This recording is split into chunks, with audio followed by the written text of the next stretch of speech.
this? Are you ready for this? Who wants to be the champion? To change the system. He's born a revolution.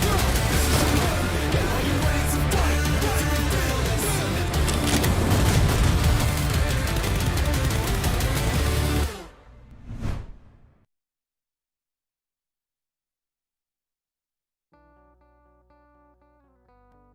3 days is all that stands between all of these teams and qualifying for the finals here. The PUBG Mobile, North America, PMPL, everything is on the line. I can't even focus on the show title because it's all about these 3 days and seeing if these teams can succeed. Also, one way that they can succeed is by drinking a lovely Monster, official engineering partner here at PMPL NA, so we can make sure they can hit all their shots and stay focused, because that's what we're going to need to do here. But only the players have to stay focused. I have to stay focused, and hopefully this time, because her predictions were horrible last week, Monica can stay focused, because we only have 3 days of action left. How many times did I say 3 days, Monica? About 6 times, because I'm laser focused, unlike you are. So I'll pick up your slack this time, and my predictions will be definitely way better than yours today. X to doubt on that one, personally. But no, yeah, 3 days left here for all these teams, and we've seen an incline or an increase in performance out of some teams. We've seen some teams just say, screw it, I'm going to run around fragging as much as possible. And we've seen some teams just kind of stay at the status quo, which unfortunately won't qualify them into our finals, where it comes down to the top 5 teams. And we can get an idea of who those teams might be here in a few seconds. We take a look at our overall standings from the entire event. Remember, all the points are being tallied every single week, and they're being added into this pool here to determine our top 16 teams. And at the moment, NHyper is winning at 513. That's a whole lot of points. That's like 2 decent games worth of margin between them and YKG. And when you look at YKG, 11 chicken dinners, so they know how to win games. But when you put them right next to a team like NHyper, like MEZEXIS, that have far less, I guess not really MEZEXIS because there's 101 points of difference, but like right next to NHyper, right? For them to have less points and 4 more chicken dinners than NHyper, it's kind of, you know, begs the question: what are they doing in those other games that they're not winning? And they're probably have way more of those games that they're going out first, or just kind of silly mistakes that just NHyper is not doing. Well, it's the elims, right? I mean, you can look at the 2 teams here. There's a 51 elim difference. I mean, NHyper have 3 players in the top 5 of MVPs. GK First broke 100 eliminations in this event alone. Like, you're seeing NHyper just pop off when it comes to these elims. And yeah, YKG have 4 more chicken dinners, which is 40 points in total if you think about it. But there's only like less than a 30-point difference between the 2 teams. So NHyper's just been really consistent about placing really highly in these matches and getting a buttload of eliminations. But we really can't understate like the domination that we see at a YKG most of the time here, Monica, because when they get rolling, they're extremely hard to stop. Yeah, once they build that momentum, it's just, they just keep performing again and again the same level of consistency. Yeah, if you guys haven't checked out the 1v4 that NHyper GK First had back in Vikendi on Wednesday, definitely check that one out. I'm sure there's social media clips all over the place of it happening. But Jason, I do want to see the next one. No, wait, we can't do that. We can't go to the next page yet because we got so many other teams to talk about here. I mean, you got Execute, they're 30 points behind MEZEXIS. There's a little bit of a gap developing there, but then it's kind of close between Execute and the Chosen in 4th through 7th place. Then you get another fall off here between Golden Eagles, who have fallen off almost the front page here after having some pretty good performances. And then Dope Slayers, like the team you predicted. What was that, day 1, last match of the day? They're like, I don't know how they're 5th place because they've not really stood out to me in my eyes of like putting on an insane performance. They've just been kind of like consistently under the radar. I think there's also some method to that, right? Because if you stay consistently under the radar, it's like, well, you know, like for example, we had a game where NHyper saw that it was YKG right next to them, and they just full sent it, wanted to get, because they have a target on their back because they've been doing well. A team like Dope, a team was see them in the kill feed and kind of like, not really like think to target them, or not really think that they're easy kills either. So they're just kind of in that middle ground of just like, they're just there, right? But they just, like you said, under the radar. We are seeing on the 2nd page here, you finally got what you wanted, Monica. We got to the 2nd page. But there's just a massive drop-off when it comes to placements and elims, right? You look at 11th place Panthers, 102-point difference between their placements and their eliminations. That is ridiculous. And then you have also Phoenix, to be fair, right? They have more placement points than the Panthers, and yet they don't have a single chicken dinner to their name. Yeah, that's very true. And something I looked into, like T-Mobility, Jason, they on day 3 they did 12 points total. I mean day two on Wednesday. They did 12 points total the entire day. And funny enough, each of those matches they got 3 points, right? So it's just like, look, consistent, but they've been doing consistently bad, right? Like they need way more points if they want to get healthily above that 16th cutoff. Yeah, and you saw there's an 11-point difference between 16th and 17th place right now, and that is obviously the bubble. That's exactly where that marker is going to be if you make it into the finals or not. But we still have to focus on what's ahead of us here, right? Let's take a look at our results, our overall rankings from just week 3 alone, because we still have bonus points to be giving out at the end of this week, and then another set of bonus points based on overall rankings. And YKG, well, 3 chicken dinners, they have the lead at 98 points. And MEZEXIS, again, they've been starting to, I think, warm up into this event, getting better and better as we've been going on. So even though YKG, they've been doing a lot of, obviously they're the elim leaders this week. It's just from week number 2. I think week number 2 was the one where NHyper, yeah, they finished with a 63-point lead at the end of week 2 over YKG. So I think that's definitely where NHyper put a huge distance between them. And here, there's only quick maths, 13 points in difference between these two. So if YKG really wants to like have the highest overall, they need to use this last week to get as much of a buffer between them and NHyper. Yeah, I mean, right, if we think back to the general overalls, right, NHyper are in the lead. So at the end of week 3, they would get the 10 extra bonus points. But right now, YKG would get the 10 bonus points because they're in first place for this week. So it's going to be really interesting to see how this kind of ends up being after our 3rd and final week is done. And we get to really see where teams are currently standing. But looking down the list here, right, you got the Panthers. Again, a lot of eliminations, 26 more limbs than placements. They had that amazing chicken dinner we saw, I believe it was on day 1, if I'm not mistaken. And then the Chosen, that's, I think, one team I want to point out just because they've, again, been a little bit quiet. They've had their moments of brilliance, but I feel like those moments of brilliance don't come that often. It's just that they're kind of keeping a consistent level of play to be up here in the rankings.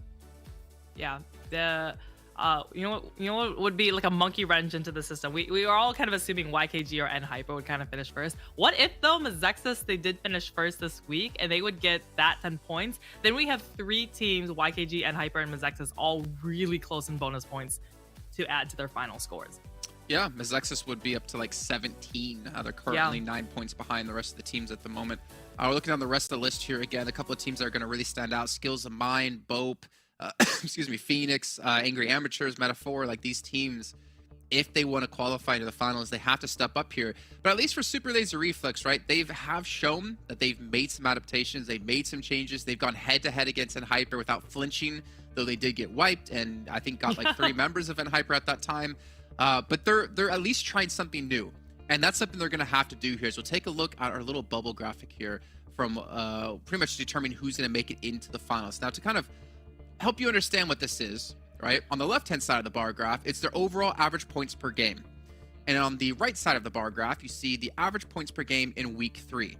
So for me, what already stands out, right? One to Vigilantes, they haven't been performing that well in this week, but they're pretty safe to qualify. But there's a couple of other teams in there, like, for instance, Skills of Mime, who have started to not play that well, that really needs to have a good couple of days here, or last 3 days, to qualify.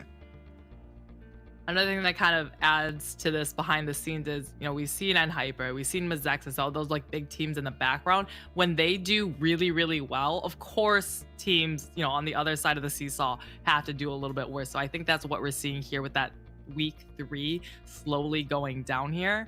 I mean, the points are close, Jason. Like on the bottom half, right on that bubble, it's like a, if one of those teams can have a chicken dinner with some decent amount of eliminations, they can, you know, skyrocket into 12th and then be in a healthy spot to still qualify to finals. But it's, I mean, these teams here, it's just, we've seen a lot of kind of head scratching plays and just kind of going out way too early across the matches we've seen so far this week. Well, BOPE, for instance, here, I'm gonna have to point them out, right? They're 17th place at 160 points. They're 11 behind Excuse.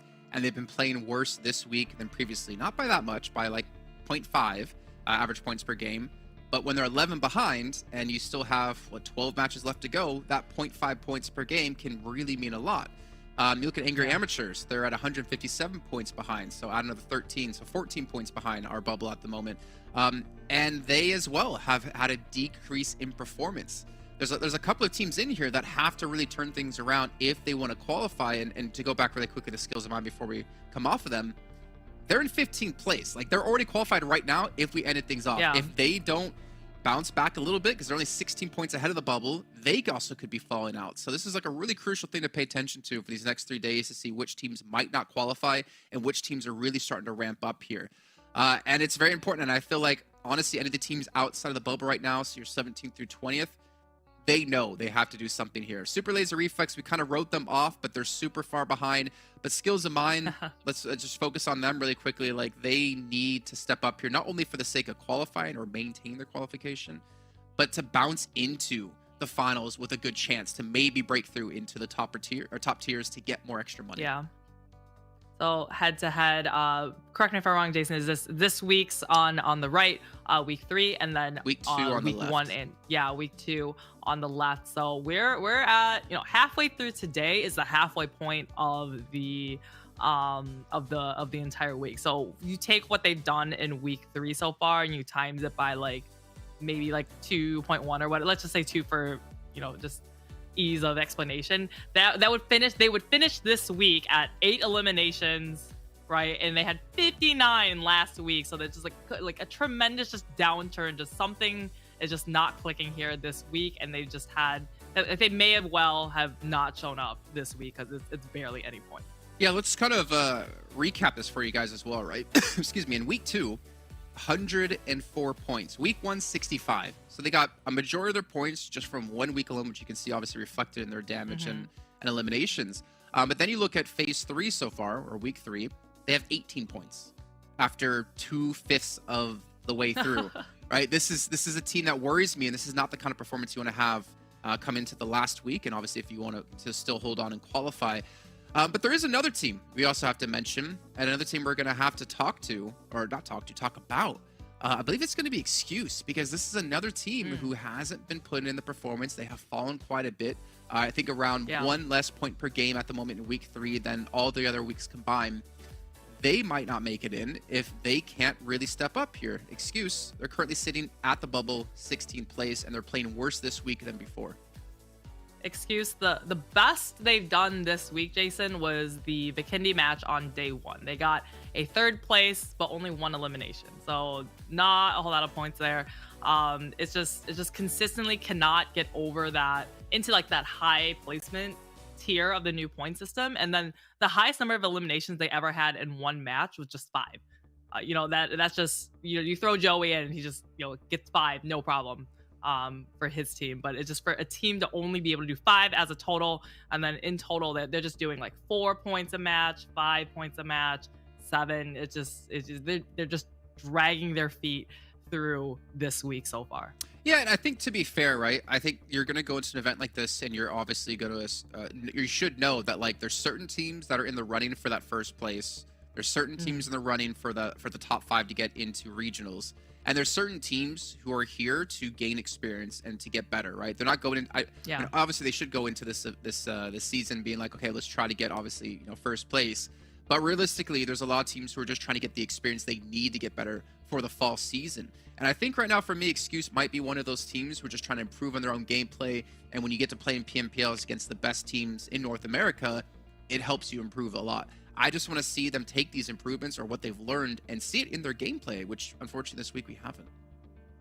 Yeah, these teams sometimes, you always see it the last day of whatever tournament, the last qualifying day, it'll be, last match, they'll just kind of hot drop on some teams. But these teams, like the ones that we just seen, they need to proactively do that because they can't just wait till the last match to try to miracle jump over somebody. All right. Well, we actually are a few minutes away here from our first match of the day. So let's take a look at our schedule so you guys can see what battlegrounds can be played when. Vikendi in number 3. But we're starting things off hot here on Sanhok, Monica. That's a tough one for some teams, but Group E is going to be sitting out. But then we'll have our double Erangels, our 1 Miramar, and of course, as I said before, our 1 Vikendi. I don't know. Sanhok as a first one, it's definitely some people are still kind of warming up. Some people still kind of waking up a little bit. So first, Sanhok is definitely usually just a wild card. Like I'm not really sure what's gonna happen, but with the participating teams, I think the teams like MEZEXIS, The Chosen, Mobility, and BOPE are gonna be out. This first one are probably like yes, like they can all just kind of, get Sanhok out of their way, and then they can just kind of like watch and just get ready and TDM warm up for the rest of the matches. Well, they can't escape Sanhok forever, right? The next few days they're gonna have to play Sanhok anyway, so they don't really escape it. Excuse me. You can see Hyper in there. I have some high expectations out of, again, the teams down towards the bottom here. They've had the day off to prepare. They've had the day off to think things over and hopefully improve on, because we need to see it. You know what we also need to see? You guys at home buying here this PMPL crate that's going on currently within the game. It's actually available until April 30th. And we want to see what you guys are getting from it. Send us some pictures. We had some people tweeting to us saying that they won the UC codes. Love to see it. Make sure you guys keep doing that as well, because there might be some more codes later on today. Unless Monica stole them all. I may have. I saw the new crate. I'm saving it for the next Royal Pass. Like, got some good stuff in there. But All right. I'd rather have this PMPL crate, though. Okay. Well, also, I'd like to see you guys fill out the survey here. Give us your feedback on the show, what you like, what you don't like. And if you add in that you like me a lot, then Monica will send you 1 million UC per person that does that.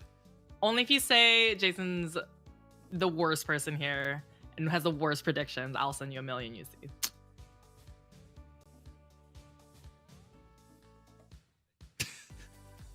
Thank you, production. I was looking the wrong way when I was doing that.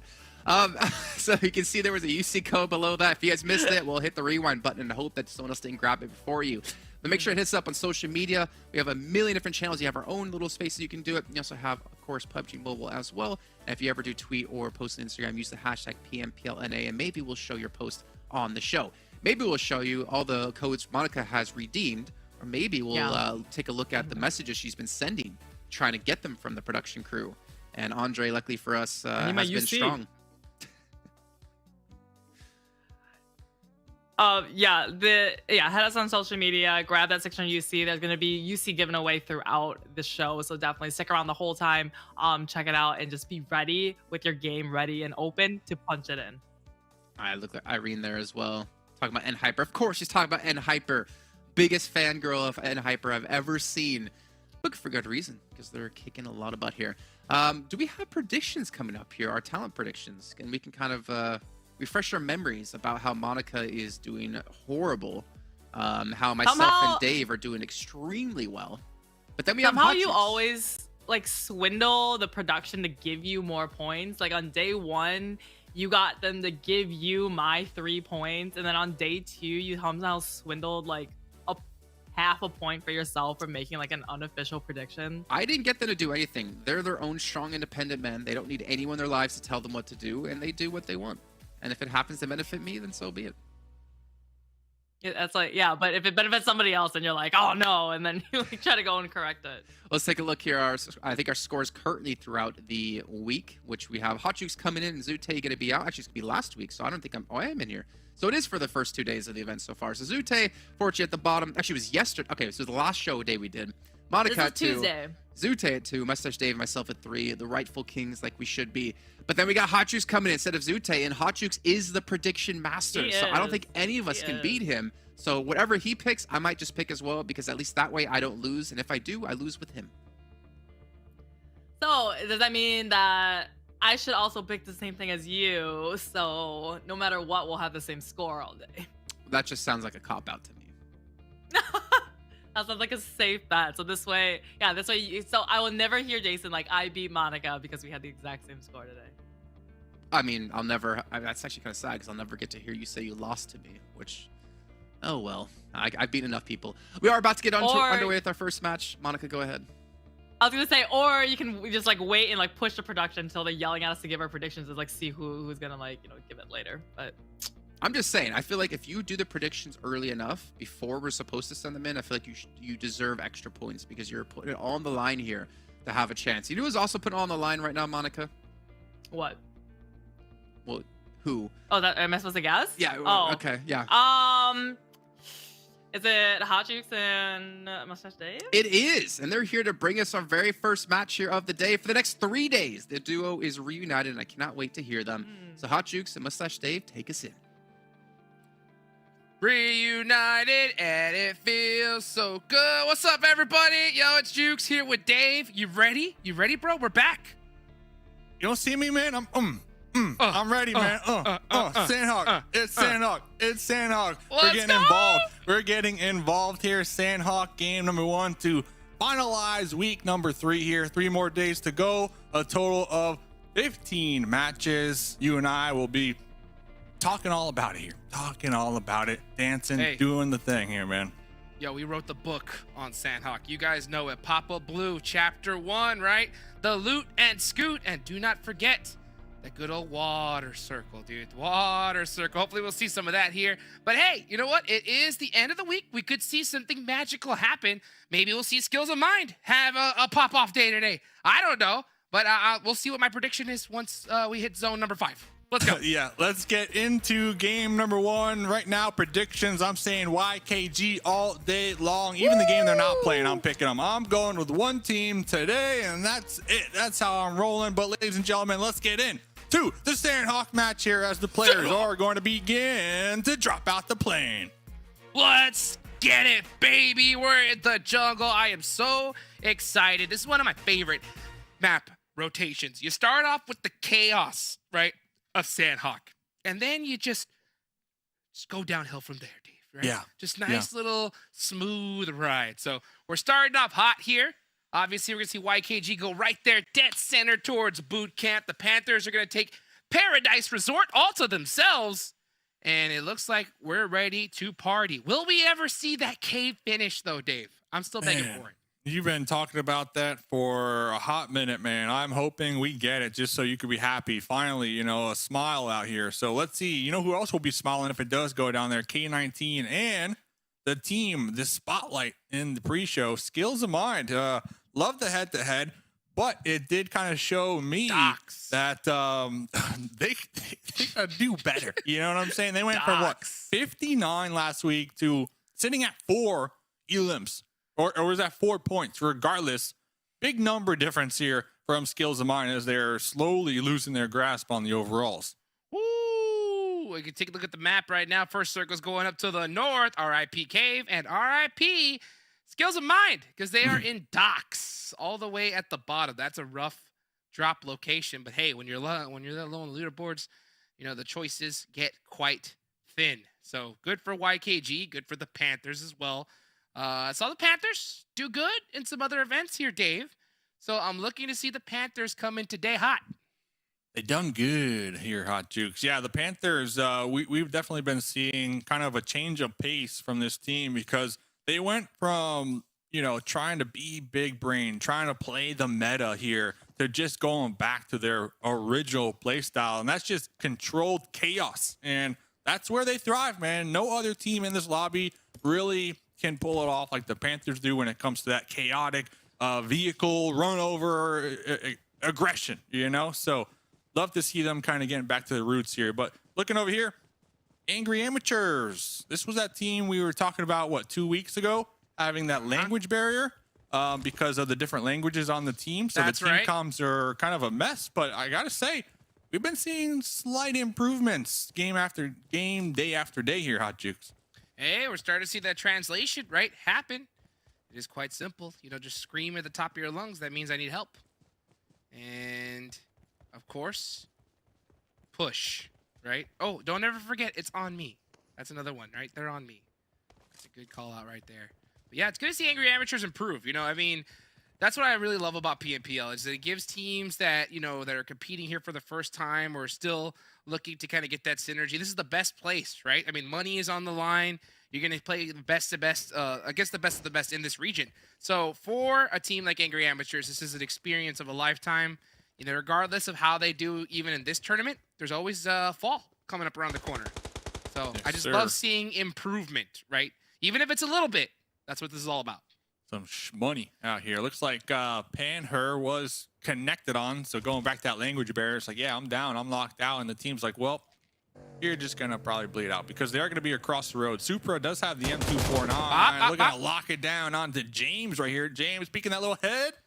Getting tagged up just a little bit right there, Hot Jukes. That's the M249, too. That is a recoil machine. So, I mean, a good little head taps there. Kind of helps buy a little bit of time. That is enough for Angry Amateurs to get the res. Supra going for those shots, but it looks like that's going to be Baby Tang. The Golden Eagles getting into it, but X-Straight with a nice defense gets that return knock.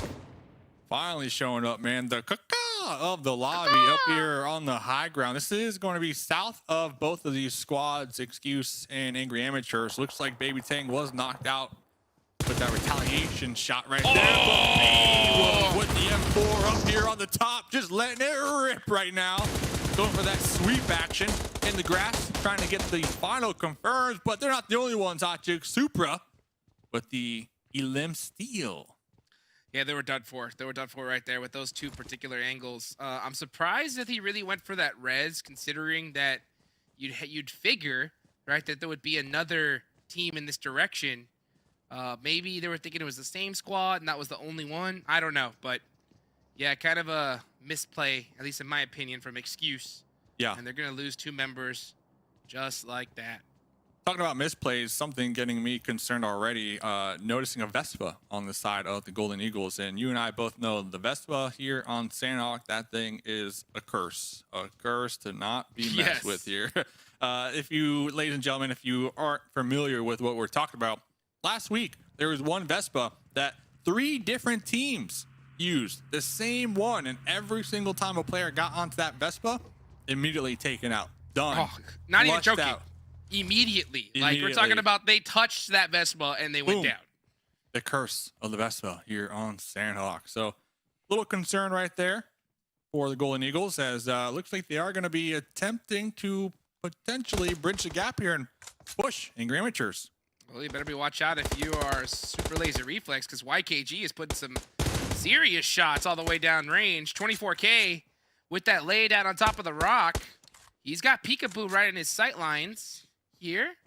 Oh, is he gonna go for the shots there? He's gonna just hold off for now. Jukes right here. This is YKG just target practice. Honestly, I mean, I've never seen him prone on top of a boulder before. This is gonna be SLR.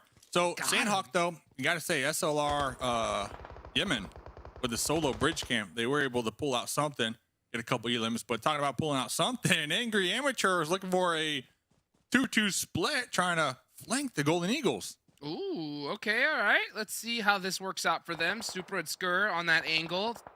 The only issue is that with a 2-2 split like this, you're so far away that you're not able to support each other. So this 2-2 split is going to put a little question mark in my head. Looks like Skills of Mine, though, are starting to crash on the Golden Eagles. So Golden Eagles slowly getting sandwiched. They're going to have to fight their way out of this pretty quickly here. PANTHERS gets another knock on the Golden Eagles. They're in trouble. Yeah, a lot of question marks in a lot of our heads right now. Juke says the Golden Eagles kind of getting stuck between the 2-2 split from the Angry Amateurs, but now also have to be aware of the potential for that third party from Skills of Mine. Uh-oh. Finally making their way into the zone right there on the east, but the zone, Papa Blue said, I don't care. Skills of Mine, I do not care. Congrats on finally making the approach here in the zone, Docs. but the next circle shifting all the way out there to the west, man. And look at that execute. Looking mighty fine right now, Hot Juice. Oh, they're feeling good. I mean, anytime you have the zone go onto this island, if you're that's execute spot. So they're going to be feeling really good. They're the only team right now taking it, so they could really kind of spread out, hopefully not too thin, Dave, and just dominate one side of the island. Let's see how Angry Amateurs is looking to approach this, because Angry Amateurs, Golden Eagles, they need to push into the zone. They have to push through the Panthers too. The longer this fight goes, the worse it is for them. Yeah, and the reason that both of these teams are kind of locked down for the time being, because you can't really retreat in this current position, because when you do, you leave your back open to that backstab potential and you'll just get shot right in the behind. So looks like they're going to be locked down for the time being, but like you mentioned, time's not on either of these squad sides. So if they're going to make a move, they got to make it now here. Supra M16 does spot the head from Beowulf, but just not making the push here. Not making the initial hard camping. Yeah, not making the initial flank up there.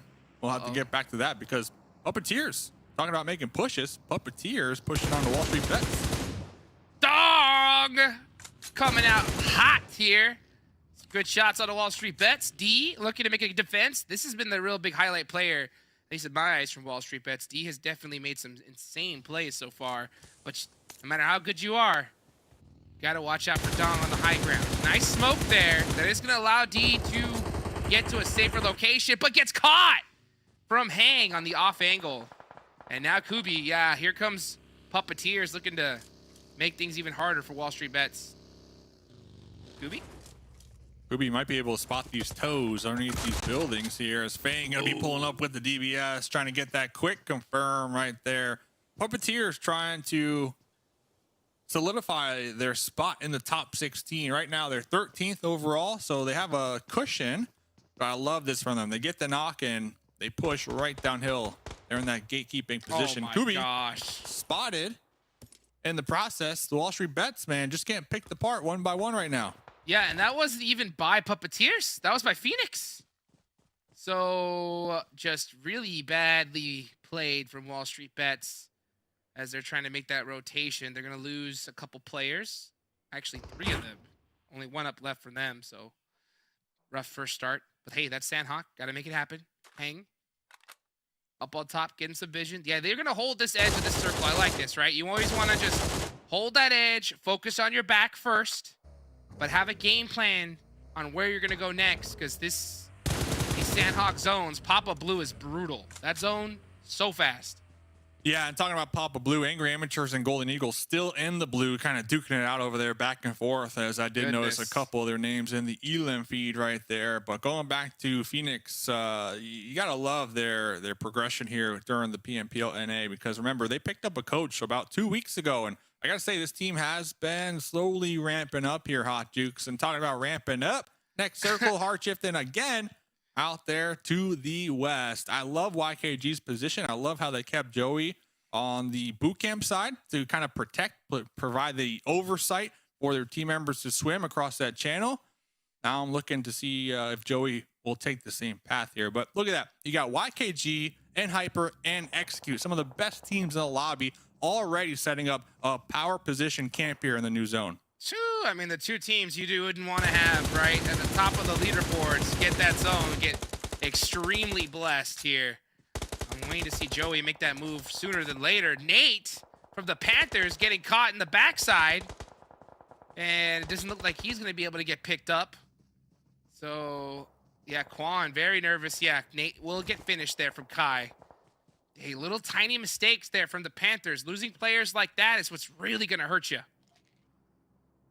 Yeah, and I know we got the stats here, man. I got to assume Skills of Mine have the most distance traveled here in this game, just because they dropped at docks. They kind of wrapped all the way that east side. They hugged the edge of the zone, and now they're up in the north. So talking about a journey, just trying to make your way into the play zone here. They only lost 1 in the process and have 2 elim. So Skills of Mine, I'm somewhat impressed with their ability to just remain alive right now with all the challenges they've been facing here with the zones alone.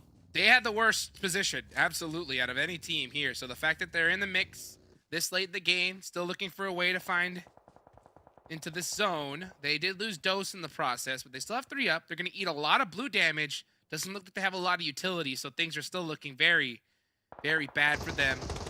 But so far, not a bad way to make it in. That's Exotic out, and Wall Street Bets going to be the first team eliminated today. Yeah, just getting zone gate kept, you know, from multiple teams right there, Puppeteers and K19. So they are going to go back to the lobby. This fight still on the precipice here. You got Angry Amateurs and Golden Eagles clashing back and forth. But now look at this. Fishy from Wanted Vigilantes getting stuck over here. The last one alive from the squad here. Looking to potentially pick up another elim before going out to the blue here. Yeah, I hope Angry Amateurs learns from this. I mean, they're forced to just literally blind rotate in this situation. Ooh. And with a blind rotation in Sanhok, you got to know it's instant game over. So, yeah, they are done and dusted. Hopefully they realize that, hey, you know what? Zone is a bigger priority than staying back and getting bodied anyway. Surprise! Goodbye, Fishy. Wanted Vigilantes. See ya later. Bye-bye. As now, Fang from Puppeteers has this beautiful boulder right now to work with for cover. Looking ahead, little footbridge. K19 on the other side. Zone, once again, centering up. And Hyper, YKG, strong positions. Metaphor kind of impressed. They got Tensa right above them on the high ground. The thing that I'm seeing, though, Execute, they just dominated up there in the north. They just got at least 3 elims on, who was that, Angry Amateurs trying to make their way in? This is going to get insane, though. We're going to see some teams really pop off here in this situation. Where Execute is, they're going to have the high ground. How they utilize it is going to be the big question. Since this is the place they landed Sanhok, this is the team I am going to be picking for most eliminations here, Dave. Let's see if they can hold true, though. Talking about holding true. Phoenix trying to hold true over here with 4 up against, looks like a solo now of the Puppeteers. They did just take out Dong with a quick knock and confirm. Fang cooking a grenade, tossing it. But Phoenix, they're also getting lit up from the back end, if I'm not mistaken. I think Joey from YKG still on the boot camp side. But Fang from the blue M4. There's a point, Hot Jukes. Yeah, that's gonna hurt right there. If you're Phoenix, you should have just committed more of the squad to just getting this knock. And you can see the indecision again. Ronnie's the only one focusing on Fang. And if he makes a misstep, he's gonna get dusted. But it doesn't look like he has to worry about that because K19 is gonna take care of him for him. Puppeteers is eliminated here, but not without taking a player from Phoenix with them. Yeah, thank you. I wanted to see Joey's position because they kept Joey on this boot camp island for a hot minute now, and Joey's been doing great when it comes to third partying the Golden Eagles and Phoenix. So now finally going to make their approach towards their teammates. But over here, Quan with 1, almost getting 2. A lot of shotguns coming into play here, Hot Jukes. Quan and then Yamon are both finished there, so that's going to be it for Super Lazy Reflex. Zone getting smaller and smaller by the second, and Hyper have not had to move a muscle. They are looking to the sky saying thank you because, I mean, man, this kind of zone, having to run from this position is going to be tough. So they're really hoping that that zone locks onto them one more time.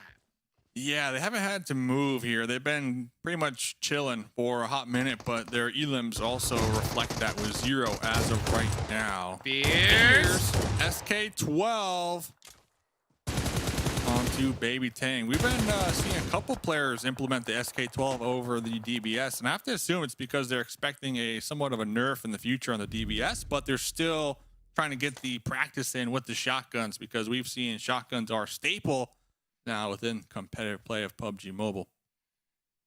Well, let's see what the rest of the desk is thinking. Who's going to get the most eliminations in this game? Well, I know that I picked Execute. You've picked YKG all day long. Ronnie has been a standout player from Phoenix, though. I was looking at the stats. Had about 1.6k damage done last week. So top 4 when it comes to all the players in week 3 here, Hot Jukes. Very good for Ronnie. But, man, Ronnie, how good is he a swimmer? That's going to be the question.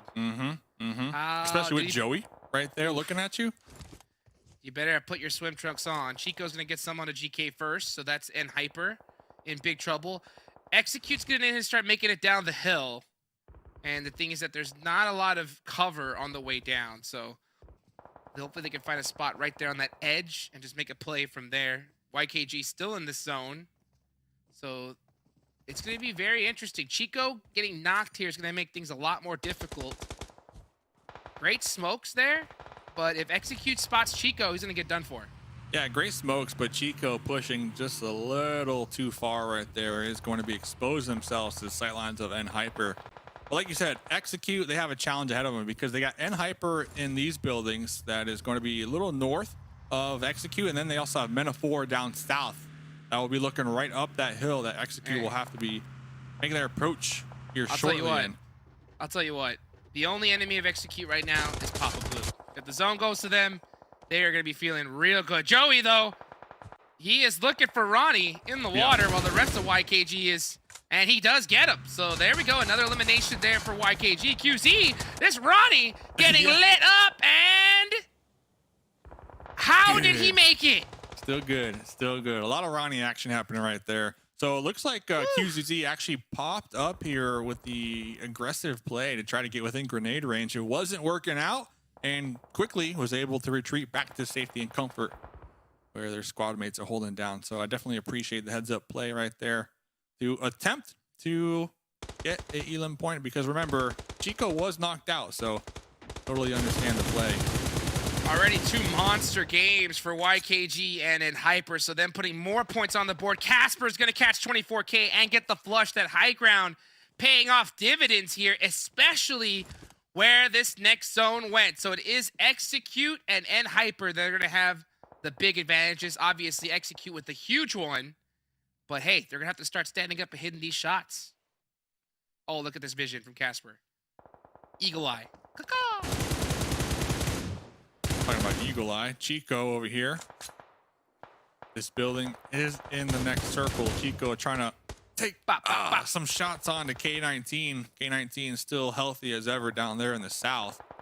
But yeah, YKG Hot Jukes, they're in a tough position, especially with Casper overlooking pretty much all their spots here. Yeah, they have a couple skinny trees to work with for the time being and a couple smokes, but the eagle in the sky doesn't have to move either. So Casper is going to be big chilling up there. Onder taking that one away from Execute. So K19 getting some nice thirsts here, putting some good points on the board for them. This is a monster game for K19. We'll see where this next zone goes. Is he going to go up that hill, or is we're going to see those mountain goats up on top have to climb their way down? Casper, I think he's in one of those spots where he ain't going to move. Fate cannot get knocked here. K19, 70 limbs. Pretty solid. Pretty solid start to their day. I love how Execute have not been just like turtling up, playing the zone. They've had the high ground for a good moment now, but they're being active. You know, they're getting involved. They're trying to third party. And as we say that, Chico clapping on to Casper up there. That's huge. Like, Casper getting knocked up there is just devastating for Execute. That angle now taken away. Execute's in no position to help. And we'll see what that last final member can do. But Tensa goes down. Things are slipping for Execute. And now in Hyper at a huge advantage. Slimmy up on top of that rock, just playing spoiler. So Meta 4 getting into the action here. Could Jason hit this nade? Boom! It's good, baby. Woo, that was a monster nade. But can these 2 members of Execute hold on the entire squad of N Hyper? They're out in the open. Ooh. K19's helping. Ooh. Can they it's get a these finishes? firing range right here, man. It is a firing range. QZZ also spotted, tagged Oh my back. gosh. And So Hyper. many points. It's only GK first now. Hitting the dirt, proning right now. Trying to avoid those sight lines. Really low, but the blue Got zone, him. that pressure. There goes N Hyper. 2v1. 2v1. Perfect situation for Execute. Can they make these shots though? Poppy 1v1, Sour gets the first angle to 1v1. Jason. Fate, can he get it done? He cannot! It is K19 with the 2x on the QBZ, getting the first chicken dinner of today. Wow, what a monster performance there for K19. And heck, that was not an easy game to win. That was for sure. Yeah, monster performance from K19 for sure right there. And that 2v1 turning it into a 1v1. I was a little concerned when we saw them jump up. I totally get the jumping up to get the intel down range, but right there, they could have been totally exposed right there. So I'm happy that they came out on top, man.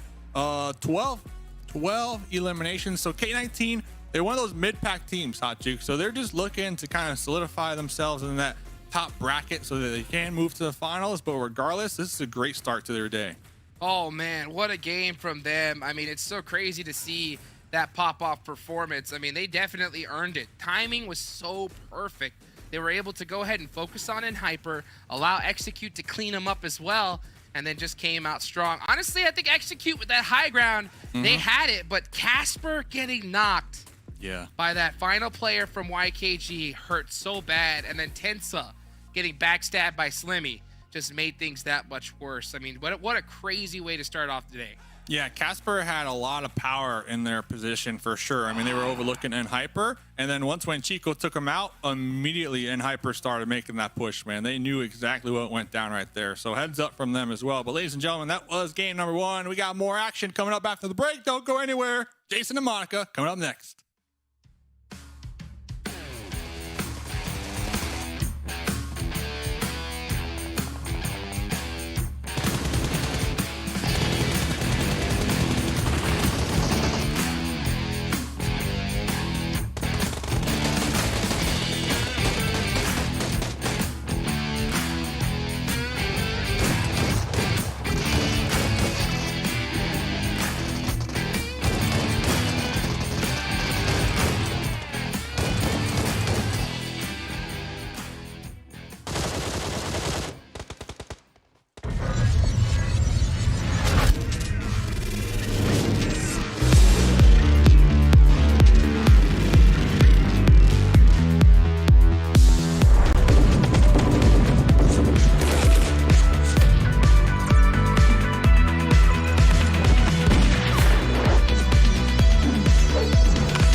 The best part about that match is that no one got the prediction correct. I was getting really scared there, seeing Hyper having 0 eliminations, sitting there in that little compound.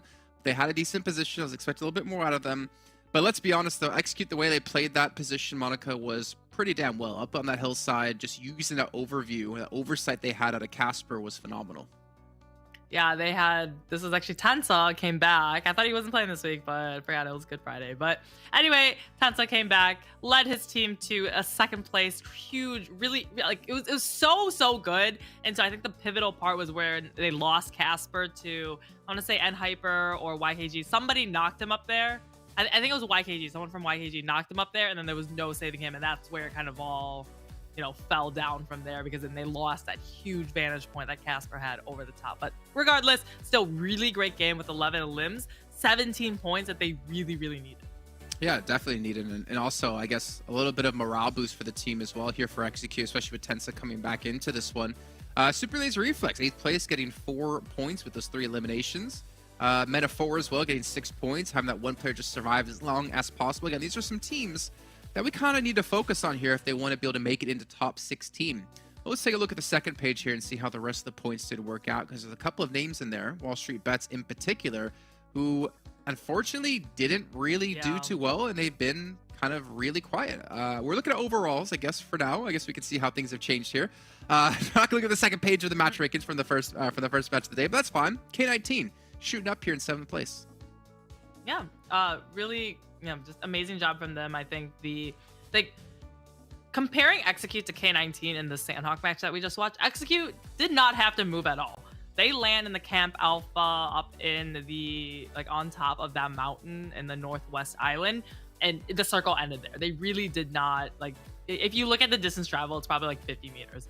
Versus K19, who lands in Camp Charlie, close to Cave, all the way down on that very far southern tip of the entire Sanhok map. They had to crawl their way through multiple islands, multiple bridges, multiple teams to get into that final circle. So it was like a fight from the first second. As soon as they landed, they've seen that circle shift up north, and they had to very intelligently rotate to get the chicken dinner. Yeah, and I thought back to match 2 of our last day of play, because we had the Chosen up on top of the hill in the exact same spot the Execute was. Yeah. The problem for them was it was Stranger who kind of came in from behind. They kind of forgot about that, ruined the chances for them to stay on the high ground, and then YKG ended up taking the high ground as well from them.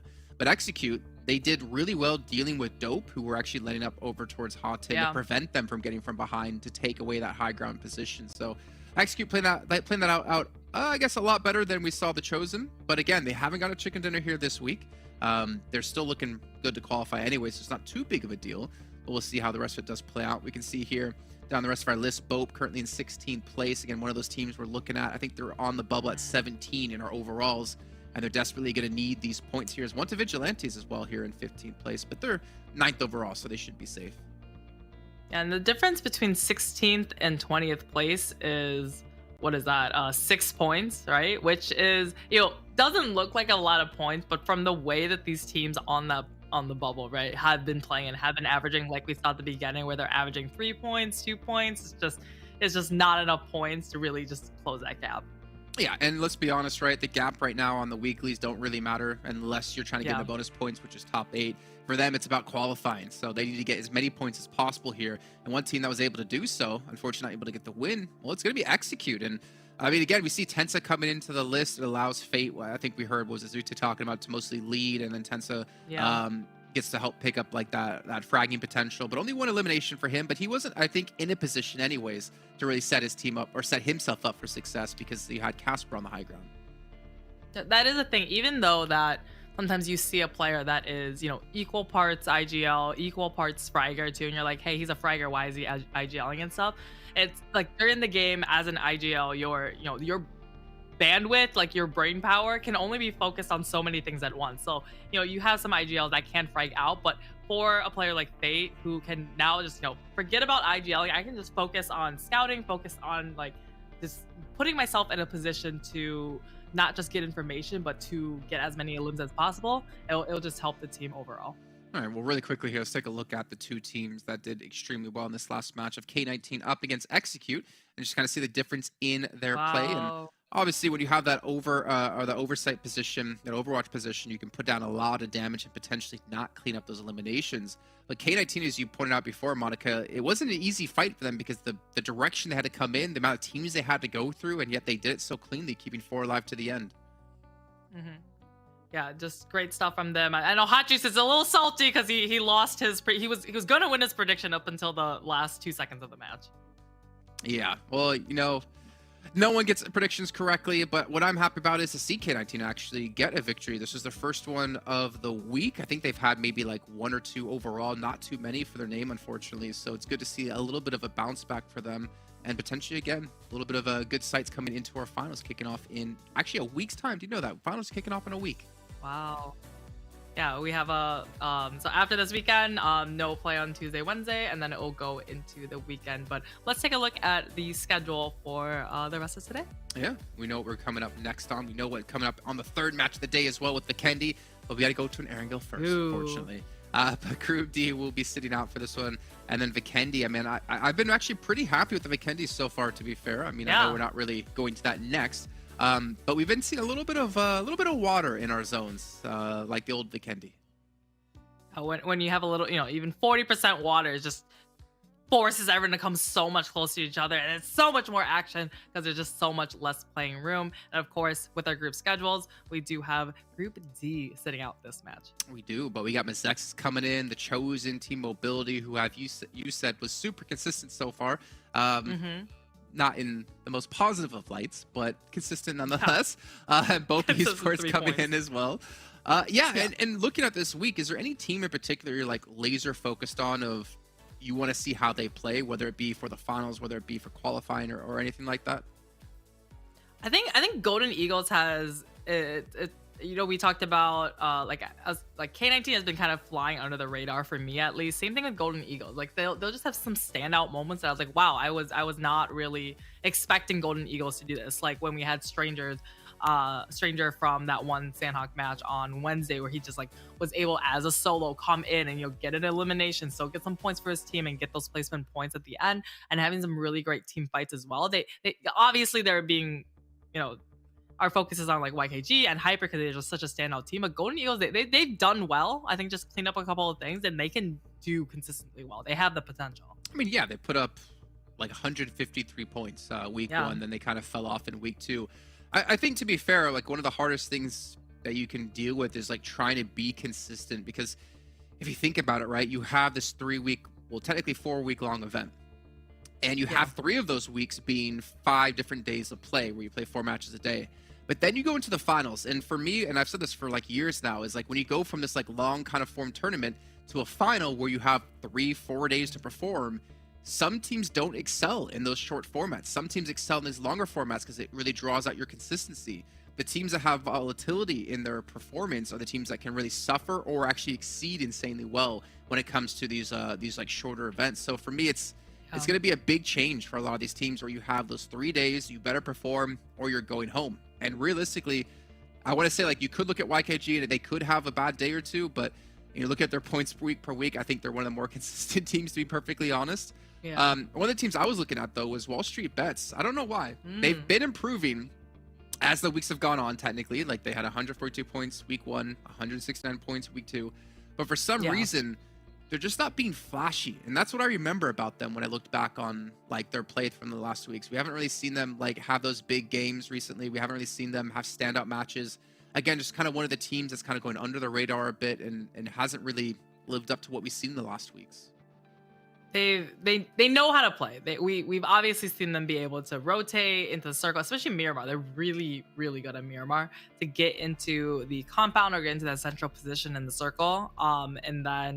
But we just, like you said, flashy. We don't really see them fragging it. Like, we don't see them dropping, like 20 limbs in a match. But it's, I mean, they still have a couple of matches left for the rest of this week to catch on. They have matches to prove us wrong, and especially with the finals around the corner. But we do have a slight little break here, a little bit of delay going on within our lobby. So in the meantime, what we're going to do is we're going to give you guys a little break, or if you don't want your break, which you shouldn't because you want some more PUBG Mobile action, we're going to go take a quick look at an interview with YKG.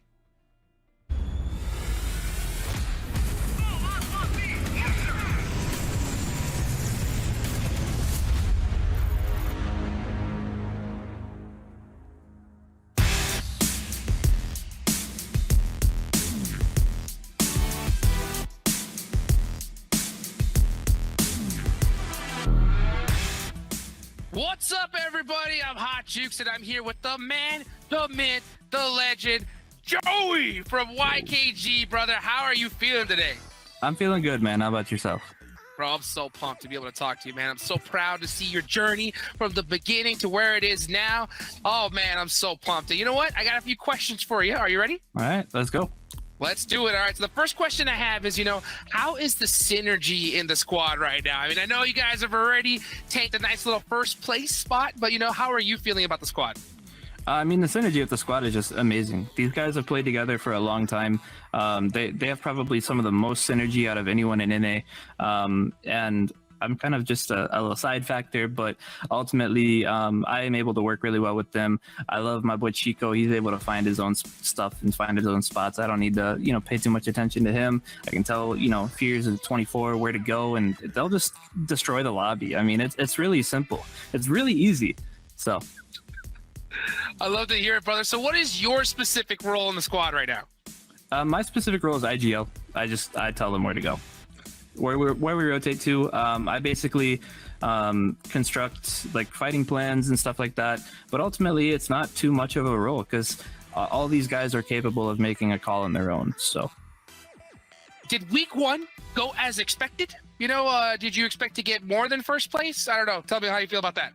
Well, I'd like to know what's more than first place, but we did how we expected the later half of the week. Once that weekend hit, we really showed what we are really made of.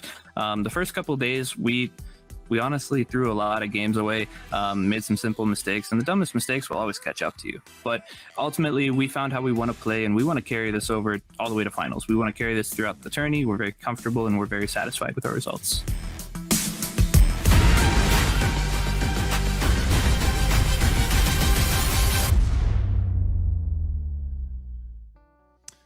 I'm not gonna lie, it sounds like an easy job. Just sit there telling people where to go. Sounds like I need to be an in-game leader for a team here. We could just sit back. But the thing is, in-game leading, and he's our top performer for the team. I think the only player in YKG in our top 5 for MVP race, and he was the MVP, I believe, in week 1. So well done by him to in-game lead and be able to put up the frags. Yeah, I think it's really funny to see the mentality of it. Like, obviously doing really well. I'd say it's easy, and then think about the teams kind of in the bubble, kind of on the bottom part of the leaderboard, and it's like, wow, I wish it was easy for us. But I think it's just it goes to show the experience and the level of skill that a team like YKG has in this lobby. Well, I'm also happy to see that there is this massive hole currently within NA, right? With not having the Knights around anymore. And it looks like YKG want to be the new kings of North America, but they still have to fight through a couple of other teams to get there. We'll see how things are going to break down now in our second match with Hot Jukes and Mustache Dave. Let's go, baby. I'll say, look, as an XIGL, right, it is easy. All you got to do is just not die. That's it.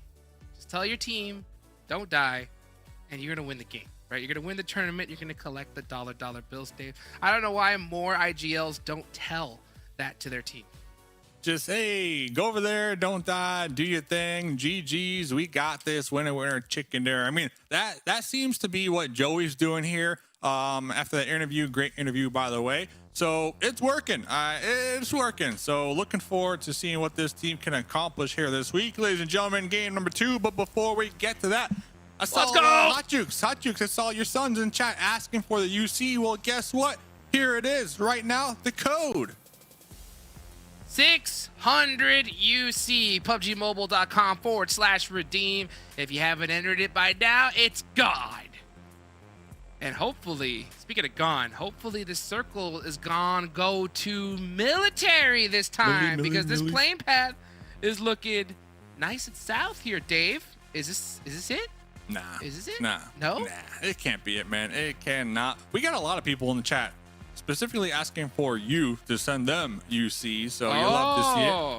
Make sure you pay up here. But ladies and gentlemen, game number 2, Hot Jukes looking for that military circle. I don't think, at least in the last 2 weeks, we've seen a military ending. We're due. Am I wrong? Did We're we? due. I don't think so. So we're No. due. Yeah, we do. Definitely. Excuse would love that. That's for sure. Yeah, we did have one in week 2. Jason just reminded me. Yet we still have not seen one in quite a while. So, I mean, this could be it. Oh, a little bit of it. A little touch of Doesn't count. Sosnovka. Doesn't count. Yeah, but it's not enough. Not enough. Not enough. Yeah, Well- well, correction, week 1. So we're extra due. Hopefully here at the end of the day, we will see it once again. What I am seeing, though, is I'm seeing a party on the southwestern side. Yep, it is. Wanted Vigilantes at Wall Street Bets. It's a party. Wall Street Bets looking to redeem themselves here today after getting gate kept in game number 1. Fishy catching that grenade right there. Comes the pistol. The pistol. The pistol. Confirm. Pow, pow. Wanted Vigilantes. How will you return the favor? No. Don't run away. Wanted. I want to see it. Oh, yeah, I mean. I when know it's you early. I get it. I think they just need but to loot. still. Because, I mean, we saw Steve-O with a Uzi there. That's definitely Uzi. a good gun to have. But maybe they're looking for that M4. I see a pump shotgun as well. I talked to Steve-O the other day. See how he was doing. And it does look like the squad is going through some changes, right? Like they're trying different IGLs. They're trying different things, going back and forth. So anytime you're having IGL changes at this stage, it's going to make things 10 times harder, right? Because sometimes as an IGL, you want to just say, hey, you go here, and you need them to do exactly as you say. But if you're swapping IGLs, things can get a little bit sketchy. Kubi, on the drive. Soulfly was waiting for that. So that was a good position from him. Nice call to hold that hill. But yeah, so hopefully Wall Street Bets get that figured out a lot sooner than later. Yeah, I believe Fishy and Steve-O kind of doing the swap arena out here. So Fishy is going to be down and out here this game. The thing is, though, kind of going back with that storyline, like swapping up roles here, week number 3. I believe if you are a team that is confident in qualifying for the finals, now is the time to try it out, though, Hot Jukes, you know? Because if it doesn't go your way, well, guess what? You're already going to the finals. So just tighten up before them. As Diamonds from downtown with the DP, the tap, dirt nap right there. Go for that vehicle explosion. But yeah, like, what do you think about that? Like, if there was ever a time to really change it up, try something new, experiment, I feel like this is the week to do so if you are already qualified. Yeah, I mean, definitely so. Definitely so. If you're looking about as far as timing-wise, this is that time to make those changes. And, you know, whenever you swap IGLs, it's very tricky. There's a lot to it. You know, it's not just so much who's the better at making those play calls. Sometimes the other players are just more trusting in another individual. True. And when they hear those calls from that person, they move a little bit quicker. And sometimes that makes all the difference in the world. So there's a lot of politics when it comes to this high level of gameplay. I mean, you guys have to make such a fast decision, like Jiwoon's decision to go behind that tree. It was instant. And Yeah. look, you paid for it. It was should have a been good faster, Was a more good tree. instant. I do appreciate how Phoenix were in favor Pier and they heard the action and they immediately said, let's just send it over here. As Diamonds trying to get the run over with this Scar, going to be pushing their luck. They're looking to crest the hill. They got the soft cover when it Wow. comes to the smoke, but the return grenades from Wall Street Bets. Now let's see if Diamonds can connect. Going to be letting that one cook. That's going to be getting tossed right on top of D, but just barely touching him, Hot Jukes. I am so shocked Wall Street Bets didn't defend their player there. I mean, they could have definitely made some shots towards that push-up, but instead playing full turtle, playing very nervous now, and now they're just going to get picked apart by both of these squads. Scooby's focused on the back line. Nice shots. Gun switch. whoa. How is he alive? And the run over. Exotic said, I got you, babe. And then out of there. Gone. Out of there, baby. Dude is Out of there. gone. Out of there. Out of there. Packed the See beach ya. towel, a pina colada, and the chairs. Now chilling on the beach. Meanwhile, Soulfly, last one alive here, still crawling in the mix, wishing that they could have called the vehicle for a quick pickup to also join him on the beach. In what's that play called, Dave? That's called hitting the quota. You know, hitting the hit and quota run? before. Oh, I like that one too. I like that one too. But The hit and run. definitely feels like hitting their quota for the KD, so that they don't get blamed for that fight. You know what I'm saying? It's like, hey, I got 2 elims. What are you doing? What are That's you true. doing? I got my points. Chilling. Well, that one definitely hurt right there. Wall Street Bets is they're gonna lose 3 early on, so it is just exotic up left. Oh, SLR looks like taking some shots in the direction of the chosen. White Elegy, I got the chance to talk to him the other day. Very romantic person, Dave. Says that he likes to read a lot of romantic novels in his off time. And he says that he has a strong relationship with the SLR. He's trying to make DMRs the meta in PUBG Mobile. So Reading romantic novels on the off time or during game, though, that's my question, as it does look like Peekaboo, the only one right now pushing. Here comes the support from their squad mates. Peekaboo jumping out that window, taking down Gazi right there. But Subpig with the S12. Oh, Taking down Dragon Baby. Can we get another one? Peekaboo! With another trade and another confirm. Yeman on that off angle by that rock is huge, especially if he's able to pre-fire Stellar. I mean, this is really horrible for the Chosen. As long as they don't get naded here, it shouldn't be a problem for them to take out these last couple players. That hurt, and now it's a 2v2. Can Peekaboo make some more magic happen? Oh, Peekaboo! Oh, not like that. Hey man, more time for romantic novels. Am I right? Am I right? So, yep, we'll see them. I like the approach though, Jukes. I like that. I feel like SLR, they're starting to realize, like, hey, we're not going to qualify. They're looking at each other. They're like, we're just not going to qualify. So they're attempting to make these early game aggressive plays to get the elims required to even give them that fighting chance. So we didn't see this for like 2 weeks straight. We did not see this at all from the squad. So I do have to give them their flowers for attempting to at least claw back up the overall leaderboards. I love to see it. I love to see it. And after talking to him too, he did mention that, a lot of the teams have not, the whole squad pretty much have not played at this level before. So one thing they've been dealing with a lot is just nerves, like when it comes to really intense situations, they get choked up. I heard Monica a little earlier talk about how you only have so much brain power, right? Only so much stuff you can control. And it is true. And you know what, when you're really nervous, sometimes even just making comms, right? You're trying to analyze and think about footsteps and where to go and what to do. How am I going to hit these shots? All that. And then, but communicating to your partner, hey, you know what? I need you to push up and hold this angle doesn't come out. And that's something they've been working on. It's just trying to communicate better during intense situations. And I got to say, it's a lot easier said than done. But I think we're starting to see some slight improvements from SLR as time has gone on. Yep, definitely agree, man. That brain power, I use most of my daily brain power brushing my teeth in the morning, so I definitely feel it. And I can only imagine when you're inside such a heated moment, inside the team fight, the comms must be going wild. And if this is like your first time competing at this level, the nerves, the pressure, it just all stacks on top of each other. And to make matters worse, say you haven't been performing to your expectations here, that's an additional pressure sprinkle on the top of the pressure cake pie, whatever you want to call it. So shout out to them. And talking about pressure cake pies, because that makes sense. MEZEXIS, another team who I feel like every single week, just look at their stats. Currently, I believe they're third place.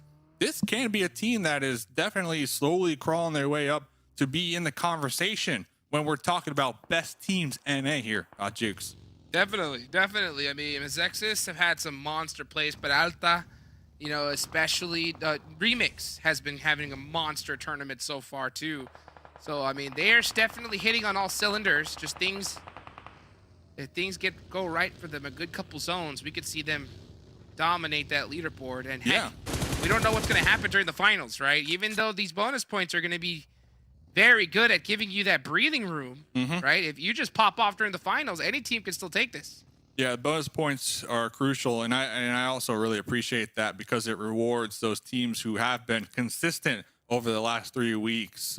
So they're going to have that cushion heading into the finals, and they can afford a bad game. But say they just don't have a bad game, say they pop off, like that additional 16, 20 points, if you were one of these teams like NHype or YKG, man, that's going to set you so far ahead of being able to place top 5 to move on to that next lobby, right? So love how the point system definitely rewards consistency here in the marathon of PUBG Mobile. And talking about rewards, yeah, from downtown on to Chico right there with the scar. That's a feels good. That feels real good right Feels there. You good. see him looking for some more players. I mean, heck, K19's feeling really good after that last match in general. I mean, they popped off in Sanhok, so they are definitely feeling themselves. Chico is going to be finished from them. Yeah, if you're YKG, you got to be watching out for this push, because this next zone is dead center, right locked, just south of Roshawk and School.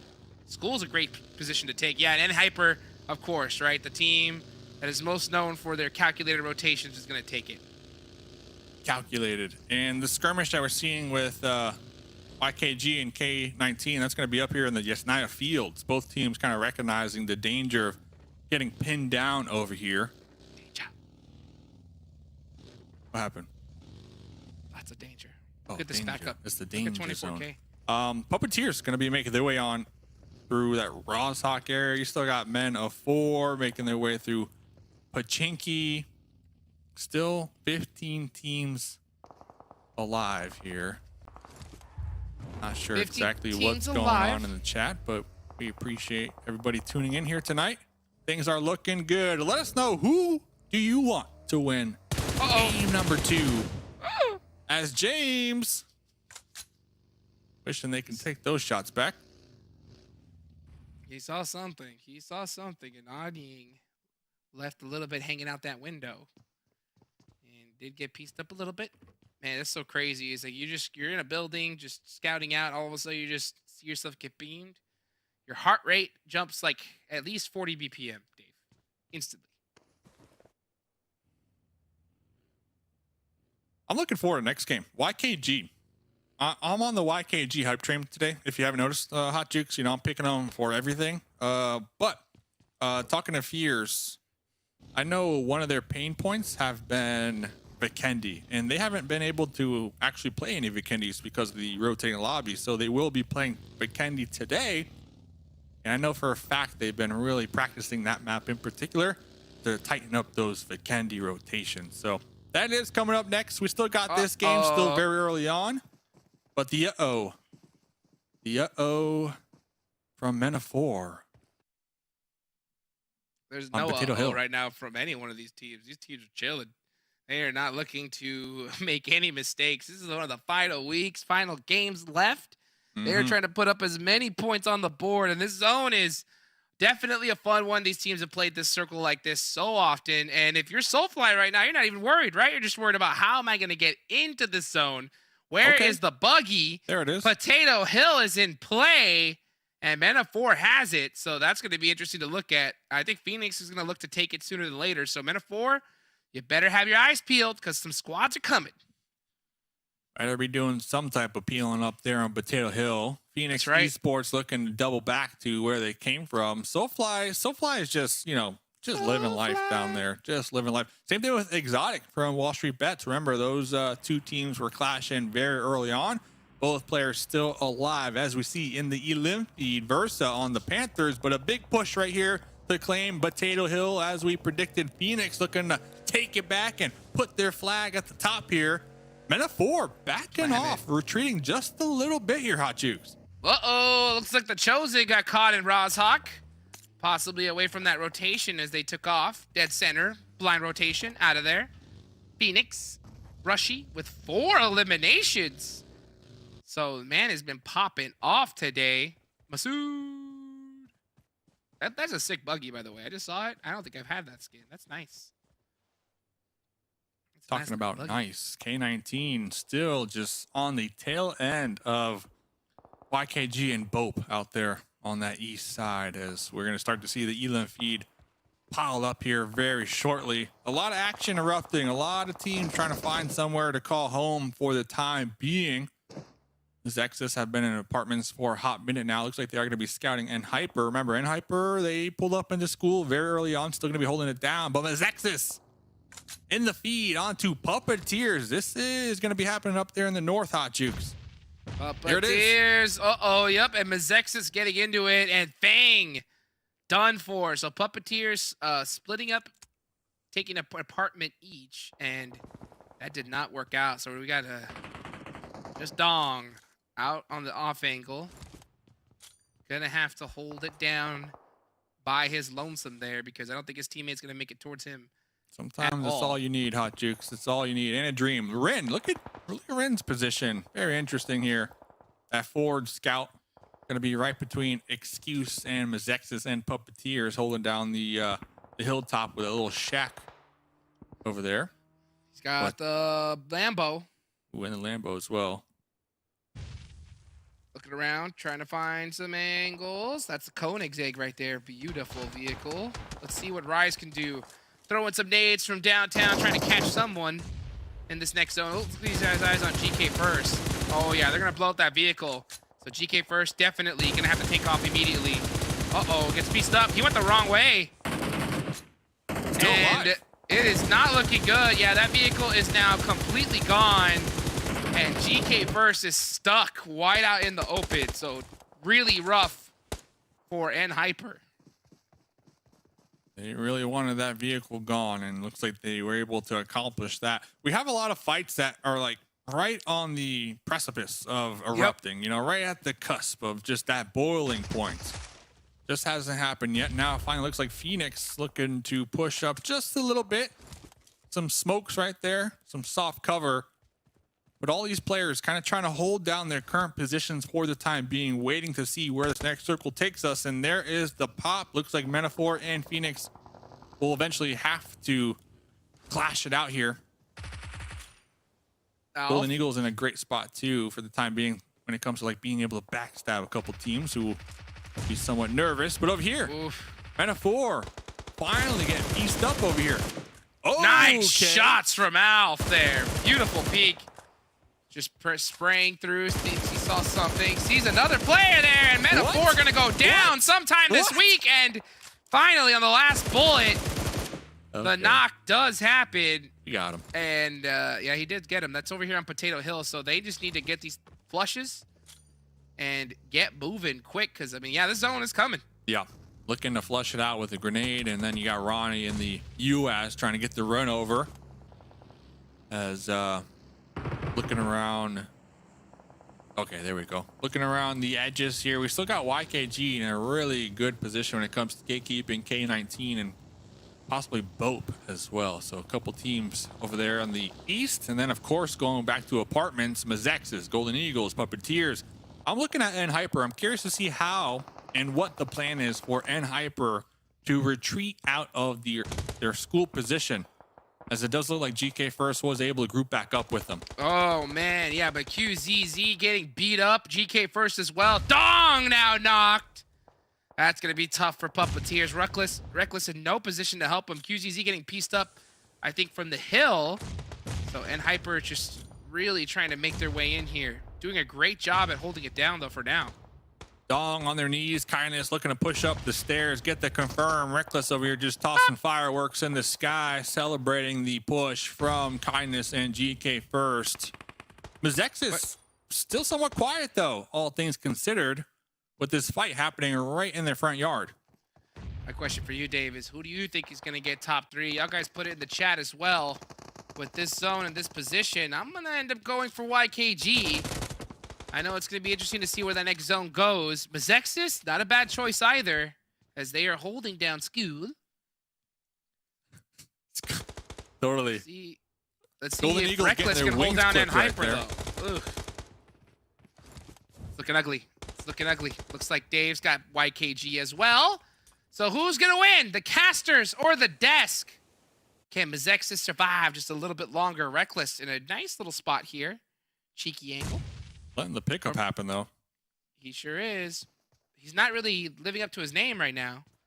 He actually should be called Safeless.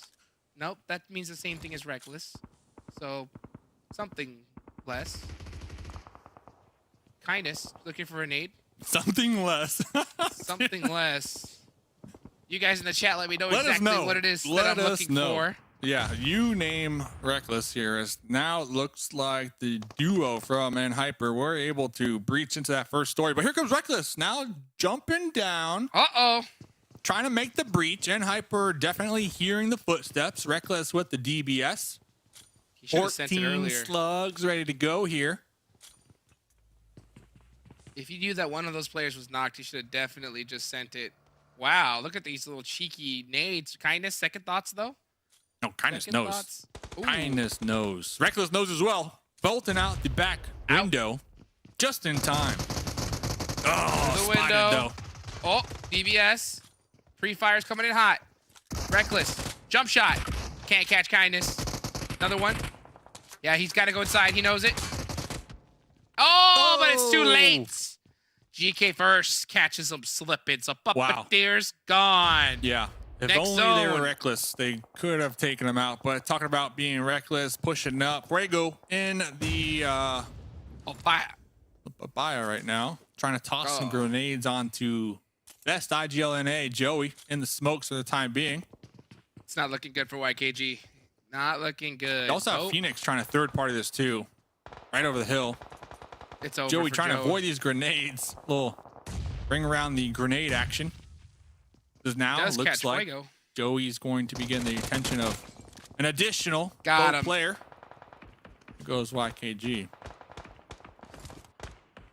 I'm glad you picked them, Hot Jukes. Will MEZEXIS hold on to top 3? Phoenix was probably a stronger choice as they have had a monster game so far. 8 eliminations to their name.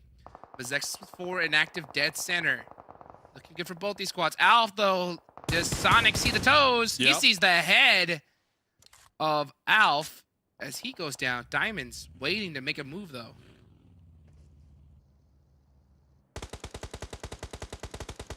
Diamonds was able to crawl up just a little further behind this tree over here. Sonic, the spidey senses are tingling. Oh, but over here, GK first catching a nade, a little back and forth grenade action. Remix also going to be down. It's up to Kindness. I'm hoping Kindness has the SK-12 to really let it rip here in the That hurt, close Trick. quarter combat situation that we've gotten used to them being able to excel in. Looks like they're going to be attempting to toss these grenades through the window. Has about 6 more to work with. And here comes Kindness. Oh! FPP action with the UMP.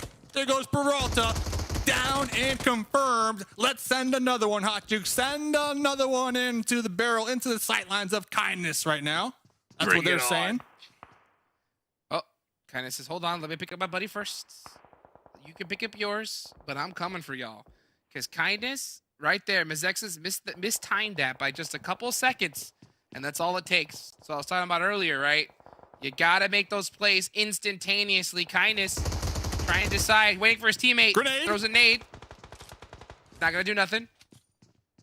But this one just might. Never mind. Up, up, That one, up, up. denied. GK first. Now up. In the zone. Inactive. One of the players up from MEZEXIS still holding it down in the center of the zone, so he Yeah. is alive and well. But can Remix and Trick make it to him? They That's have the to question. defend. Yeah, that's the question. Inactive. Can't really do anything from their position. Just trying to survive. GK first. More grenades getting cooked, getting tossed here. You hear the footsteps. Trick getting touched by that one just a little bit. But you have to assume it's only a matter of time before goodness, how Hyper many decide to nades? push up these stairs because next zone doesn't favor them, but Remix with the DBS. There's one. We're gonna see GK first leaning, peeking right there. We're trying to let it unload. Oh! You can have it. Remix, Trick, MEZEXIS taking out Hyper. Beautifully done right there. MEZEXIS holding on strong. Going for that top 3. Inactive. Dead center. Still up. Holding angles. Not a lot of squads left in this game. The Panthers are looking to make something happen on the edge of this circle with Inactive doing some great shots. Actually, that's going to be Trey from Team Mobility catching one of the Panthers off guard as they rotate into this next zone. Yeah, the Panthers without vehicles. I don't see them making it out of there alive. Now they're just a target all the smokes out there alerting pretty much everybody in the zone to just let it rip. It's Chronic still somehow alive. Ah! Jiggling, diving, dipping and diving in the smokes here. Barely Survive. alive. There it Survive. is. Remix. Catching them off guard. All right, 4 teams remaining. MEZEXIS with 3. Team Mobility with 3. 1 player up for Excuse and Phoenix. Only looks like it's a matter of time for those 2 squads, as MEZEXIS on that bottom. Definitely poised to win this game. Boom. Top 3 done. Top 3. Locked and loaded. Team Mobility can definitely use this top 3. They're in 14th on the overall. They are missing a squad mate. They have 2 elims.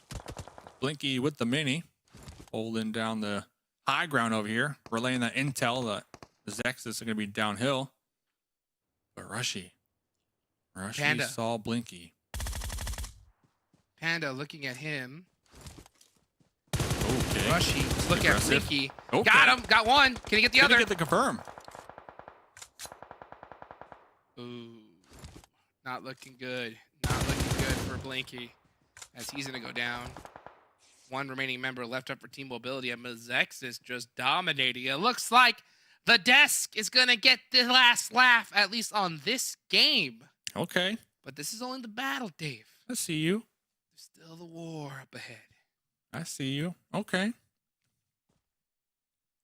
Well, Remix looking to win that war, though. Should be only a matter of time. As long as they play this the way they've been playing it, they're going to take this game. Rushy, though, has 8 eliminations by himself. Are 13 you for the kidding team. me? yeah, I know. 13 for the team. So that's more elimination points than a chicken dinner will net you in placement points wise. So Wow. they are feeling themselves here this game.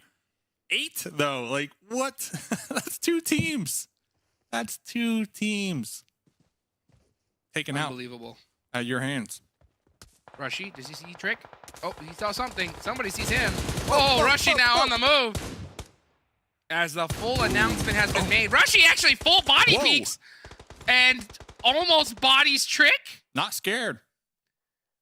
Not scared. Remix here looking comes to end Remix. this one. Going to be Yep. pushing uphill, just a little bit inactive with the flank, but inactive needs to be cautious. Aversa from Team Mobility still alive. The snake in the grass. Rushy just wide in the Got open. him! Taken out by MEZEXIS. MEZEXIS, winner. Chicken dinner, Hot Jukes. Woo!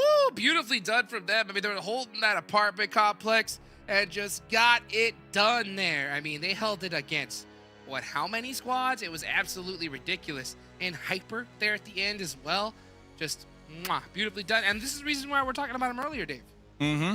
Yeah, I was a little concerned with inactive and kind of playing the center position in that circle while their teammates were trying to fight off N-Hyper, because that N-Hyper fight was kind of going back and forth multiple times. But they did come out on top, and not only did they win the apartments, they won the game here with 12 elims and 2k damage done. My goodness. Look at the match report, though. It is Rushy. 8 eliminations, 971 damage by himself. So, I mean, this guy has popped off here in this match. Still a lot more left to go here, Dave. So I'm looking to see more from Rushy. We need to represent Rushy with the Rushy pose here, Hot Jukes, real quick. Give us a Rushy. No, you don't got the lean. Rushy, There you go. lean, Rushy, lean pose right there. GG's, Rushy Yeah. popping off here on the individual level. But ladies and gentlemen, the desk might have won this game, but we are looking at you after the break. Don't go anywhere. Casters coming back, baby. We're making a comeback.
is here. Oh, thank you. Thank you.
Welcome back, everyone, to Phoenix putting up their best match so far. Wow. But more importantly, us getting our prediction correctly. That's because Monica and I, in the meantime, while watching that match, before we made our predictions, we're drinking a Monster Energy, the official energy drink partner here at PMPL, and it allowed us to get our prediction correctly. So the people over on the caster desk might need to go pop one of those if they want to have a chance to compete with us, because we're just built different. Yeah, let us focus in, zero in, see, who had the best chance of winning. And it was definitely MEZEXIS, having these school apartments there, big vantage points over around. And then something I did mention to Jason before, there were some plays that, like when MEZEXIS inactive, right, he left the apartment building to get to the shack in the middle of the circle. Literally nobody was watching him. Like, he was just kind of capitalizing on just kind of some errors from the other teams. Like, nobody was scouting, nobody was looking in his direction. He just got a free rotation into the center. Yeah, free rotations. I mean, to be fair, they did have an awkward 3v2 fight up against Hyper, and they eventually did lose out on one of their players. But they still held down strong, kept things going for themselves, and get themselves 22 points on the board. A contender, potentially on the rise here for our Kings of NA. But looking down the rest of the list here, BOPE, 9 points. We didn't really talk too much about them, but that is 9 points they desperately need if they want to break into top 16 and hold on to it. So a huge match for them. Whereas looking at the rest of this, I know WALLSTREETBETS, Monica, you're a little bit unhappy with them. And I mean, to be fair, I think a lot of us are kind of unhappy with them considering the performances they've had just last week. Like, I know they know how to play. Like, we've seen some great, just really impressive rotations from them, finding, seeing a first circle pop on up, kind of just knowing like, hey, there's a high percentage that's gonna go here, or just from their experience, they've been playing PUBG Mobile for a long time, like much longer than some of the other teams in the lobby, like PUPPETEER, like MEZEXIS, some of the other ones around here. And so far today, I don't know if they haven't woken up yet or they haven't drinking enough Monster, but they just haven't really put up the points that we know WALLSTREETBETS can do. Yeah, I'm not sure what's going on. Must be a little real bear of a market for them. Let's take a look, though, at Phoenix really quickly and see their stats for the team, or stats for one player in particular. Rushy, 971 damage, 8 eliminations. Now, the one thing I want to point out here, Monica, he got more eliminations in this one match than their biggest game they've had so far until this one. They've had 7 elims as their 7 elims twice as their highest elimination game, and he gets 8 and 1. That's great. That's to be in this, this lobby with by the way, YKG and Hyper, they're all in this match, right? There's no excuse like, hey, these some really good teams weren't in, and then we get like a free pass for a better game. I think they're kind of flying on the edge of the circle for the majority of the match, and then they're running through a lot of different teams. Like, they land in that western bridge side by Quarry, and they had to rotate all the way through a ton of teams to get up into that southern part of the circle once it popped over the school apartments area. Yeah, you were riled with terrible jokes, actually, as we saw the zone head towards school, and I want you to go ahead and say it for everyone to hear, because I don't want to be the one that had to suffer through this twice. Okay, so I've said this before in the past. I just kind of reused it on you, Jason, because I knew you didn't hear it, but like when it went onto school, I was like, is it September already? Because the circle's going back to school. And yeah, it did. And Jason just literally was just radio silence, and he was just like, it's like that Homer Simpson like meme where he just like disappears into the hedges behind him, and it was just like no response. You guys see what I'm working with here. Terrible jokes and terrible predictions. That is what the casters are. Monica had a great joke. MEZEXIS, though, we see their player stats here across the board. And again, Remix put up some good numbers here. I mean, I think for MEZEXIS, they haven't been, again, and I feel like I said this a few times today, they haven't been as explosive as the other teams, but they've been silently, you know, chugging along, improving. Yeah. And I think they have a legitimate chance, or are a legitimate threat here towards the title of who's going to be the best team in North America and who potentially could be moving on and challenge the likes of these Brazilians and Latin American teams that we have coming up for the regionals in a little bit of time. But speaking of time, we're running out of it, as you can see. So let's take a look at the schedule so you guys get an idea what's coming up next. It's going to be finally Vikendi My favorite. with Group C sitting out. I really like Vikendi because, I mean, at the beginning of PMPL, this is, you know, this first season has come back in, what, 3 years? Like, major throwback. Some of these teams like NHyper, like YKG, where we've had players who've been in PUBG Mobile from 3 years ago, they remember playing competitive Vikendi. They had a huge leg up. But now as we're getting into the third week, we're seeing people like MEZEXIS, I mean, we're just like some of these other teams, now they've had the experience with Vikendi. Now it's a little bit more of a level playing field. Yeah, level playing field. Definitely liking the changes here. But Monica, I heard another one of your... Oh, you said you would take care of it. I'd be completely off the screen. Hello, Andre. I can't really go any lower than that because my back's going to break. But what I will say is, goodbye, everyone, because we're heading to the casters to bring us into Vikendi for our third match of the day. Bye, Jason. Where am I? What's going on around baby, here? Here we go, dude. Hey, you know what? Hey, synergy, baby. Synergy. That's what it's all about, because we're going to Vikendi. That first water circle, half of the map, half of the zone in that water, half map. That's what we're going to see here. I hope you guys are ready. Let's get it, baby. It's match number 3. Well, Jukes, it's our time to come back because there's some fighting words going down on the desk right there. So casters versus analysts. Get the code, though, because you know what? We want you. Yeah, I'm talking to you right now, typing in on the website. I want you to win 600 UC. Get that pickle skin or the PMPL skin, of course. So a lot of skins to choose from. You were telling me earlier on you just unlocked the Bugatti, so GG's to you, PB, and Thank you. Hot Jukes out here unlocking the full potential. Me, Dude, PB got it on his first try. he got on his first try. You got it on like your 10th try, but still, regardless, you know, a Bugatti is a Bugatti. Bugatti, baby. Looking good. Looking good. I'll tell you what, though, that Bugatti, full traction inside of Vikendi here. And I'll tell you, and you know what? Speaking of traction, MEZEXIS, right? MEZEXIS got some traction after that last match. We see Trick popping off. Obviously, Rushy with a monster performance. Absolutely insane. Let's take a look here at the live rankings. MEZEXIS has tied YKG. Are you kidding me? Water zone. Water zone, Dave. Are you excited? Yeah, a little excited. Usually we see more water in play, but regardless, you know, it's about 25% water. I'm not going to be too upset with it. I'll take it when I can. And talking about taking it when they can. SLR trying not to get taken advantage of right here, right now. Sub Pig already connecting on to Peekaboo. Peekaboo is going to be done out. Yemen, DBS back against the wall, just waiting for the chosen mob to just... Here, okay. Poor SLR. 3 points at this point. Are they going to put up a fight, though? Yemen. Oh, waiting. Okay. Dragon baby. Yemen, you're going to come out and help? You're going to come out and help your team? Your buddies? Here we are. There he is. Hello. Okay, the chosen. Get pieced up here. It's up The to Stellar. timing. Ah. How? What? What? Oh, is it Gaji that got him, the Dragon Baby? Because I thought that was Stellar with that DBS.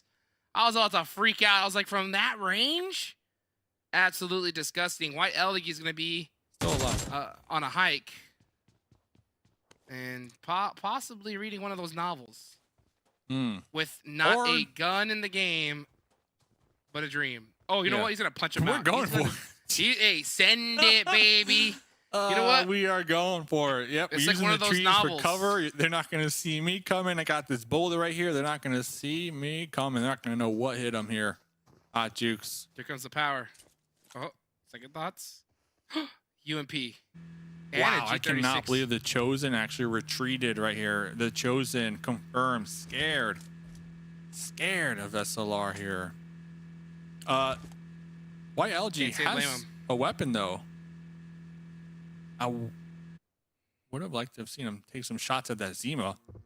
One clip in that Zima, he might have gotten a couple kills. Talking about getting Elim, Slimmy onto Jason, as it does look like Jason and Tensa just hitting that wall. Slimmy! Missing the mark here. Slimmy with the Uzi. Look at the spray down. Having to go for that quick reload. But Tensa in the air, flying 10 feet off the ground. Boom, boom, right there. Taking him down and out. Should be able to get the revive onto Jason. And this is Metaphor and Slimmy has an extended mag. He wins that fight 100%. That was so close. Perfect timing there for Execute to survive just a little bit longer here. Casper looking for some action, but it's Fate and Tensa. They're going to pick up those points. I'll have to see Execute get the miss. This is all the way down over here near Hot Springs, and they're going to have to make that nice drive along the coast. It's a beautiful drive, by the way, Dave. The views, wonderful. All the way up to Peshkova, maybe even Trevno. And Hyper all the way down in Winery, too, with Skills of Mind. Mine, yeah. As soon as I said it. Poor There's one, Skills there's of two, Mind. there's That's three. 3, and Looking for the they're last gone. one. There's 4. Wow, And okay. it's gone. And yep, there's Skills of no longer there. A lot of teams we see piling up in one vehicle this game, and I believe that's exactly what happened to Skills of Mine, trying to play it safe, quote unquote, trying to use the south road to rotate into the circle. They were gonna just take that road on the coastline, like you said, taking in the views, enjoying Vikendi for everything it is. Unfortunate for them. And Hyper were also on that road, just south of Winery. That's where that one went down at. So that's a big oof, though, here, Hot Jukes, because when we're looking at Skills of Mind, we had a nice little segment about them in the pre-show. They're in 15th, and they have been just sliding, and I'm talking slip and slide down the overall leaderboard. So they're getting within that range of possibly not qualifying for the finals if they continue crazy. on the same path that they've been taking here in week number 3. Yeah, that's not where they want to be. I mean, that's kind of a unfortunate side effect, right, of when you play at this level. I hate to, even say it, but, sometimes you have some teams that are so down on the leaderboards that they get extremely disheartened, right? They're not feeling good. They wish they wanted to do better, and sometimes that'll force them to play a little bit sloppier, and kind of give up a bit. And, it's that attitude is the reason why they're there in the first place, right?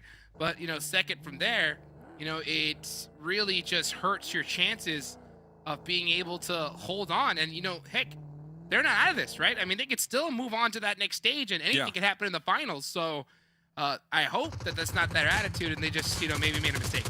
Yeah, for sure. Although we're being harsh on them for not performing like they have been in the first 2 weeks, they're still there. They can still definitely qualify for the finals, where the leaderboards pretty much get wiped clean unless you had any of those bonus points. So there's still that shot. And remember, in the finals, you want to be top 5. So anything can happen in the finals.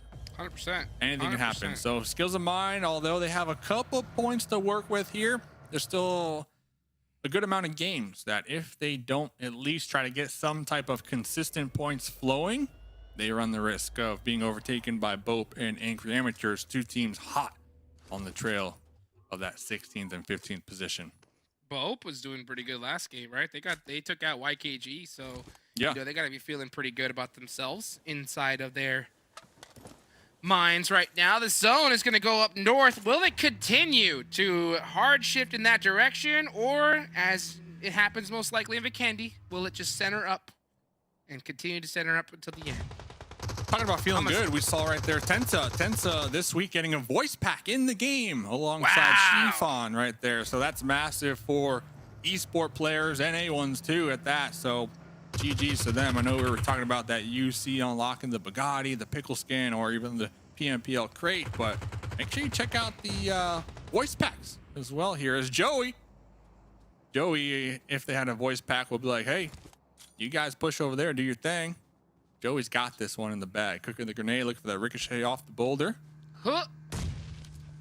A little overcooked, no problem. Overcooked, Gonna there go we ahead go. and pick up Illusion as you got that DBS locked and loaded. Oh, Oh, K19, goodbye. Just disgusting here, man. So Jukes, if you had a voice pack with a voice line in it, what would be your The dream. signature? What would be your signature line? Give Probably me good one old- line. One line. Hey, just a good old fashioned. Let's go. Is that how you would say it though? I'd probably say it multiple ways. You know what I'm saying? Okay. Just depends on how I'm feeling that day. What would be my What? voice line? What would be like the Mustache Day voice line? It would involve a Winchester and the word chicken. Oh man, maybe we'll get some casted packs in the No future. one says chicken like Dave. I That's a do fact. say chicken a lot, at least once a game. Can confirm. Yes. Can Yep. confirm. Or you know what? The good old fashioned too. the good old fashioned. The The good, old fashioned. winner chicken dinner, baby. Yeah, let's go. Let's go. You know what? Speaking of let's go, puppeteers. You know, you have had your eyes on this squad for a while. I know Seven was really on the puppeteer hype train early on. Yeah. How do you feel about puppeteers? You know, after a few weeks of play, what do you feel about them right now? Yeah, this team is one heck of an interesting team here, Hot Dukes, because just looking at point spreads and how they get a majority of their points, they love elim points. They have more elim points than the teams, I believe, 4 places ahead of them. So right now, Puppeteers in 13th. They got more elim points than 12th, 11th, 10th, and 9th. They just can't seem to get a grasp on placement points. Such a challenge, and that goes with their play style. You know, we see them in a lot of games where they're just straight up sending it. They're just looking for a fight. They're getting involved, and that's why they're up here where they are in the overall leaderboards. But if they can just kind of focus on surviving a little longer and getting, 5th place for those 3 points, 4th place for those 4 points, maybe even some chicken will go with the struggles here as well. Maybe take a page out of the Wall Street Bets books, because we know they know how to predict these zones. But talking about predictions here, who's predicting what? Will Casper coming out on top of the fight in the garage? No. That was a Doesn't 1 look second like it prediction. will. I gave you only 1 second. That was a close one. I almost had it. Not gonna lie.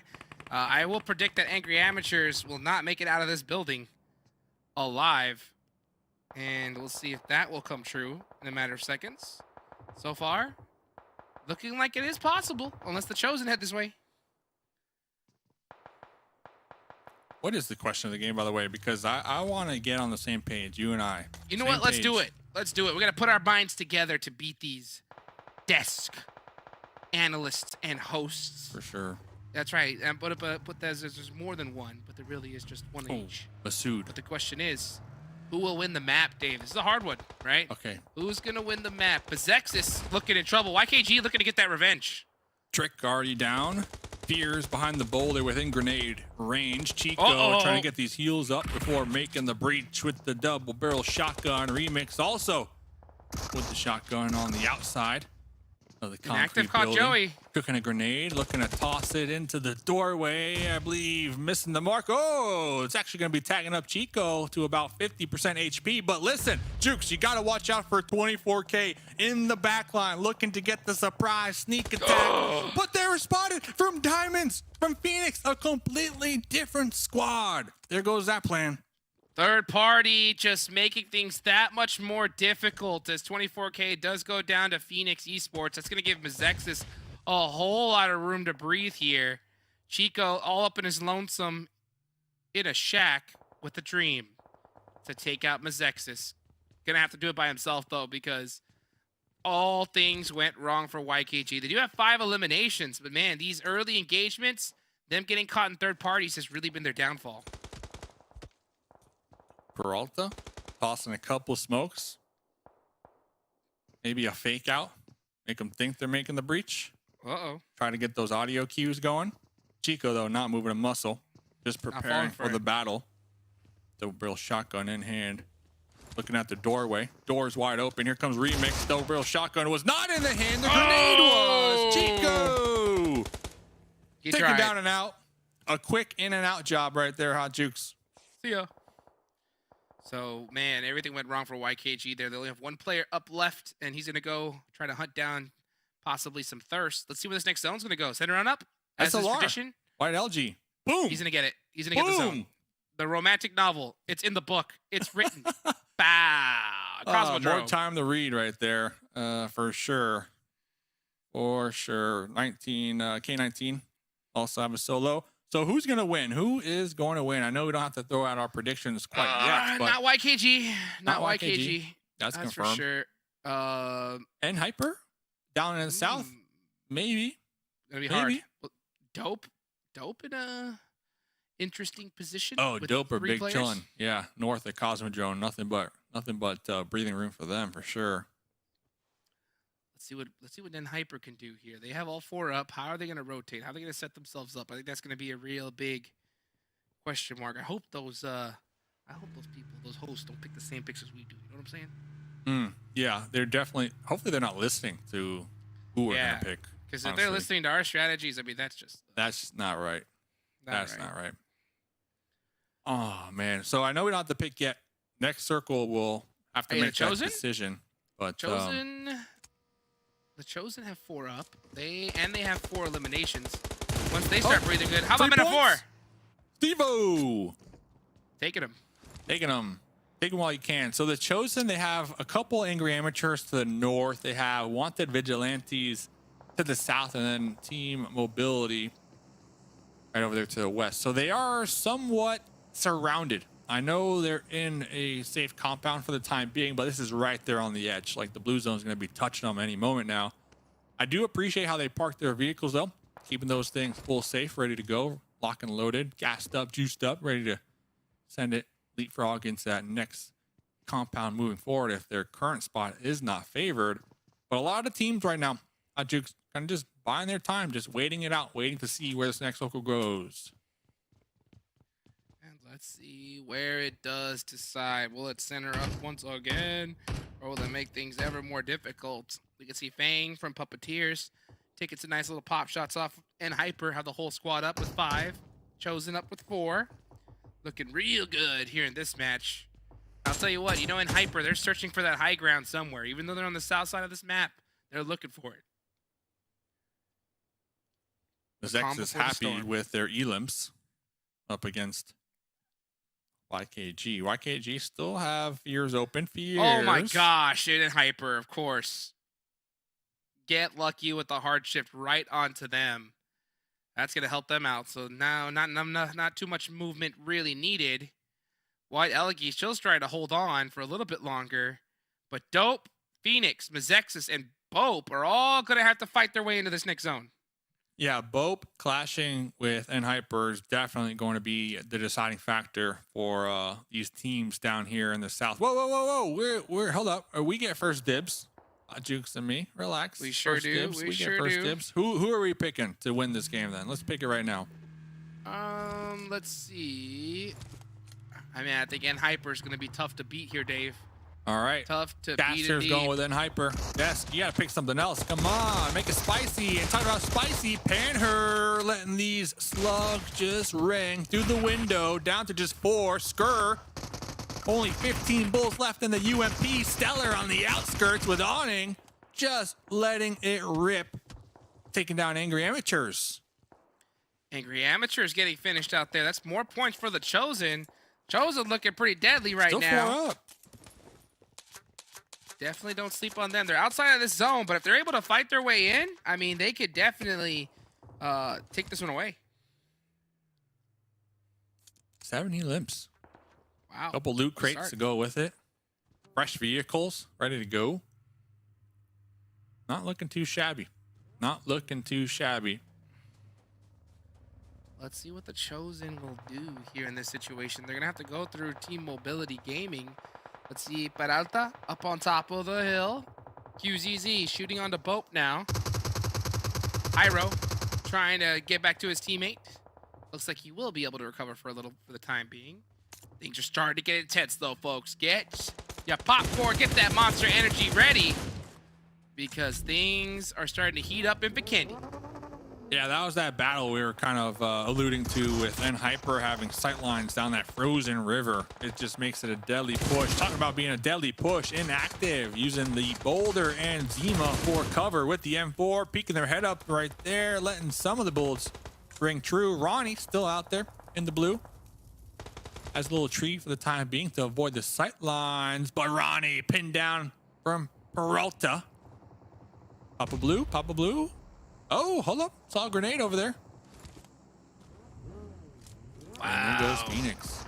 Phoenix eliminated. Here comes Puppeteers. Ooh, there's Puppeteers on the Chosen? Take out the Chosen. Wow. All right. So the Puppeteers coming up with one heck of a fight. I believe that is who the desk chose. Puppeteers have chosen, or Jason and Monica have chosen Puppeteers to win this one. That's a That's good a bold pick. It's spicy. They did take out the Chosen. They did lose one player. They still have 3 up, but they have a vehicle and a dream. Yeah, and the blessing. Chosen, definitely heavy contenders this game. They were steamrolling, snowballing here on Vikendi. Reckless popping out some smokes, looking to make that next play. Trey, though, from Team Mobility on this hilltop, predicting the push. Waiting, trying to buy some time right here. Puppeteers, though, I hope they have more than one vehicle, Hot Jukes. I hope so. Yes. Because they got 4 enemies of Team Mobility all looking in their direction. They're just waiting. They are just waiting. I love this. The 2-2 split. Oh, waiting for the Puppeteers to push out of that compound. Will the prediction be correct? Oh, the bolts full send. Team Mobility was ready for it. Can the desk blessing help them out through this push?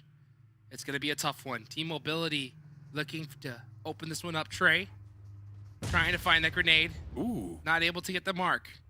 You got to watch out for Andre from K19 on that back end, too. That's going to make things even spicier. BOPE gets eliminated here. Teams are going to start dropping like flies in the next few seconds. Trey eats a little bit of a grenade. He's going to have to watch out for that one. Hang's going to throw another. Got the eagle on his back. Oh, that one hurt.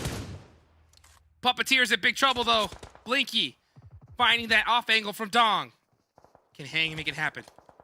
Big off angle taken out right there. Let's see. Hang. Oh, pre-firing right there. Just letting them know, hey, I know you're over there. You better watch yourself. Reckless in the snow, trying to crawl their way into the zone. I don't know if that's the play. Trey not opting to heal. It's going to go down to the blue. Interesting play from them. Team Mobility, man, letting these elim points kind of slip through their grasp here almost. They don't want to let the blue zone take it from them, as they're slowly going to be leapfrogging into the zone. Reckless. Done as well to the blue zone. A lot of blue zone casualties here this match. Yeah. Great effort. Great effort from the Puppeteers. Unfortunately, not able to make it into this next zone. Let's see what Team Mobility is going to do. Is Blinky looking to make things happen? Steve-O, can he catch him? Oh, barely misses Blinky by just the edge, but it doesn't matter. Team Mobility not able to make it into that next circle. Finally, starting to see a little bit of life here from WALLSTREETBETS. But for how much longer? Because Hyper's on the hunt. Yeah, talking about life. Remix and QZZ squaring up over there with a little 1v1. QZZ with the drop shot. Taking down Remix. Now Peralta, the only MEZEXIS player, full health right now. The only MEZEXIS player still active, still alive. Going on that full-on retreat mode. But it is going to be sandwiched between dope players and wanted vigilantes. So not a lot of room to work with when it comes to retreating for Peralta. Definitely not. Gonna have to survive for just a little bit there's a bump, longer. though. Nice shot, though. Peralta not going down without a fight. That's 9 eliminations already for MEZEXIS. So MEZEXIS with a back-to-back monster performance. And Hyper looking to have the last laugh, though. They have 12 eliminations to their name. They are spread out. It is their game to win. And it's looking like it's only a matter of time here, Dave. Yeah, I love how they have Rin just in a vehicle in the south trying to clear out any stragglers looking to make their approach into the new play zone. They're also getting their grasp on things here as they look to collapse and get this winner chicken dinner. Jukes. Yep, it's looking like it's just a cleanup, full-fledged victory from NHyper. It is literally impossible for them to lose this match. If they do, it would be the throw of the century, or perhaps the comeback of the century from one of these players. But it looks like Soulfly would much rather face Papa Blue than either of these players. That's smart. Just deny the points. Deny the points while you can. Maybe even get some additional points if you can out-heal the blue and out-heal your opponents here. As it does look like the MEZEXIS player might be spotted here. Oh, Soulfly though, peeking up from Soulfly the blue. got the Letting that point. one fly onto Kindness and the confirm. Nicely played. Now he's going to go out to blue zone. I mean, that's the best you could do in that scenario, right? Take the point and, yeah, just deny it from them. So beautifully done. And Hyper, of course, get that chicken dinner. Once they got that zone, it was over. That southern shift, honestly, was really lucky. They got to thank their stars for that one, right? But at the end of the day, you still have to go out there and get it done. And that's what they did. Yeah, and Vikendi is always like one of the most interesting maps here for sure. I know Sanhok can also be debatable when it comes to that, but the Chosen, they had a bunch of elims, and then next thing you know, Puppeteers are crashing on the Chosen, took them out almost immediately. So I love to see these teams just full on send it with these compound crashes. But GG's to NHypers. Now we're going to be looking at the match report. QZZ, most eliminations with 5 and 1K damage done. Dude, Diamonds pointing at Rin, saying, I'm coming for you next match. So I'm looking to see Phoenix Esports get into it with NHyper. But man, NHyper, this is what they've been doing, right? When they get set up and that zone just makes it very clear, obvious what they have to do. I mean, they're pretty much unstoppable. Yeah, and I did notice Kindness pointing at both people on their sides as well. So a lot of pointing action going on here today. Maybe that's the secret sauce. But ladies and gentlemen, don't go anywhere. More games after the break.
Monica, you know, I don't know why you picked Puppeteers there. I thought I was trying to did. be unique, and then you picked them, and, you know, the team that you probably should have picked. And Hyper takes home the victory here with not much of a contest.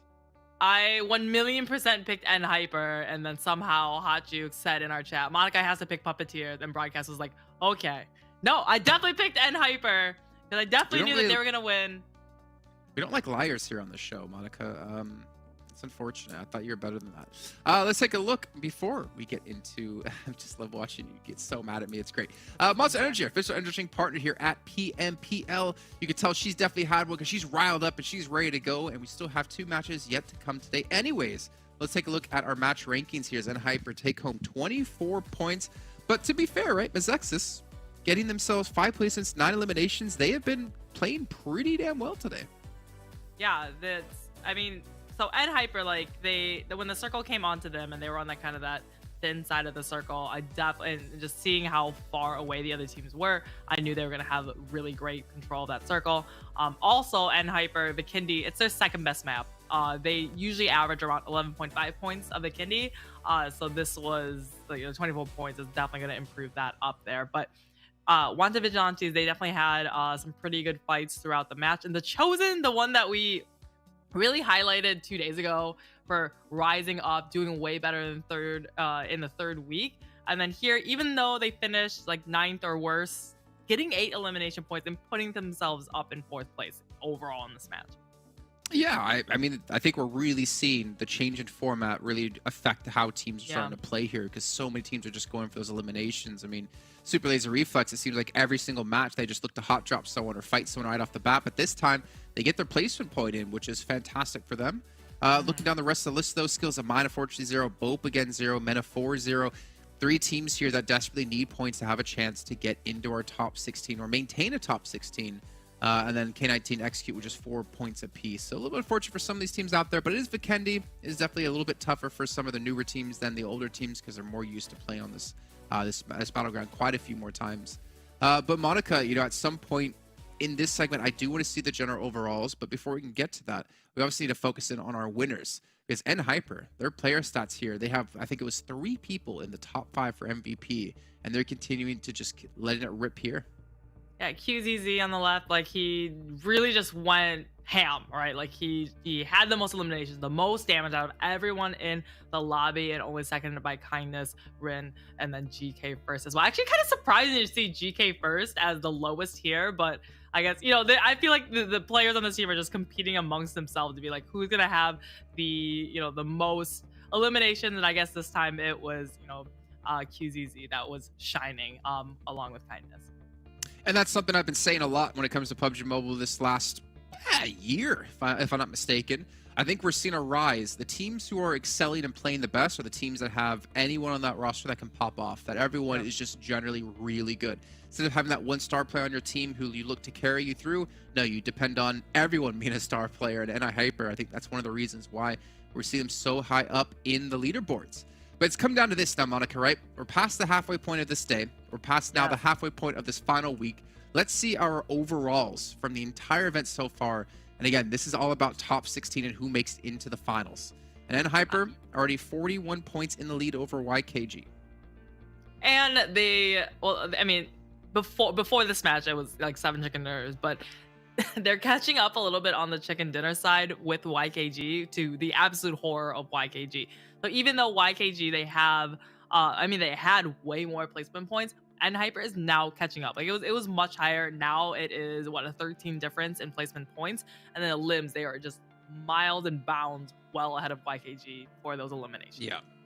And looking down the list, I mean, there was a 100-point gap between second and third, and that gap's been closed a little bit. But again, not too much of a worry, right? This will obviously account for some bonus points, but it's all about the second page you're seeing here. Now, Excuse in 16th. They were at 60 at the start of the day at 171 points. They've only gotten 6 since then. Skills of Mayan in 15th here, still maintain the 15th position, but they've only gotten 3 points today. And Team Mobility still in 14th place. So not much shifting here towards the bottom of this leaderboard, but I think maybe it comes into play when we look at our 17th through 20th teams, if anyone's been able to catch up.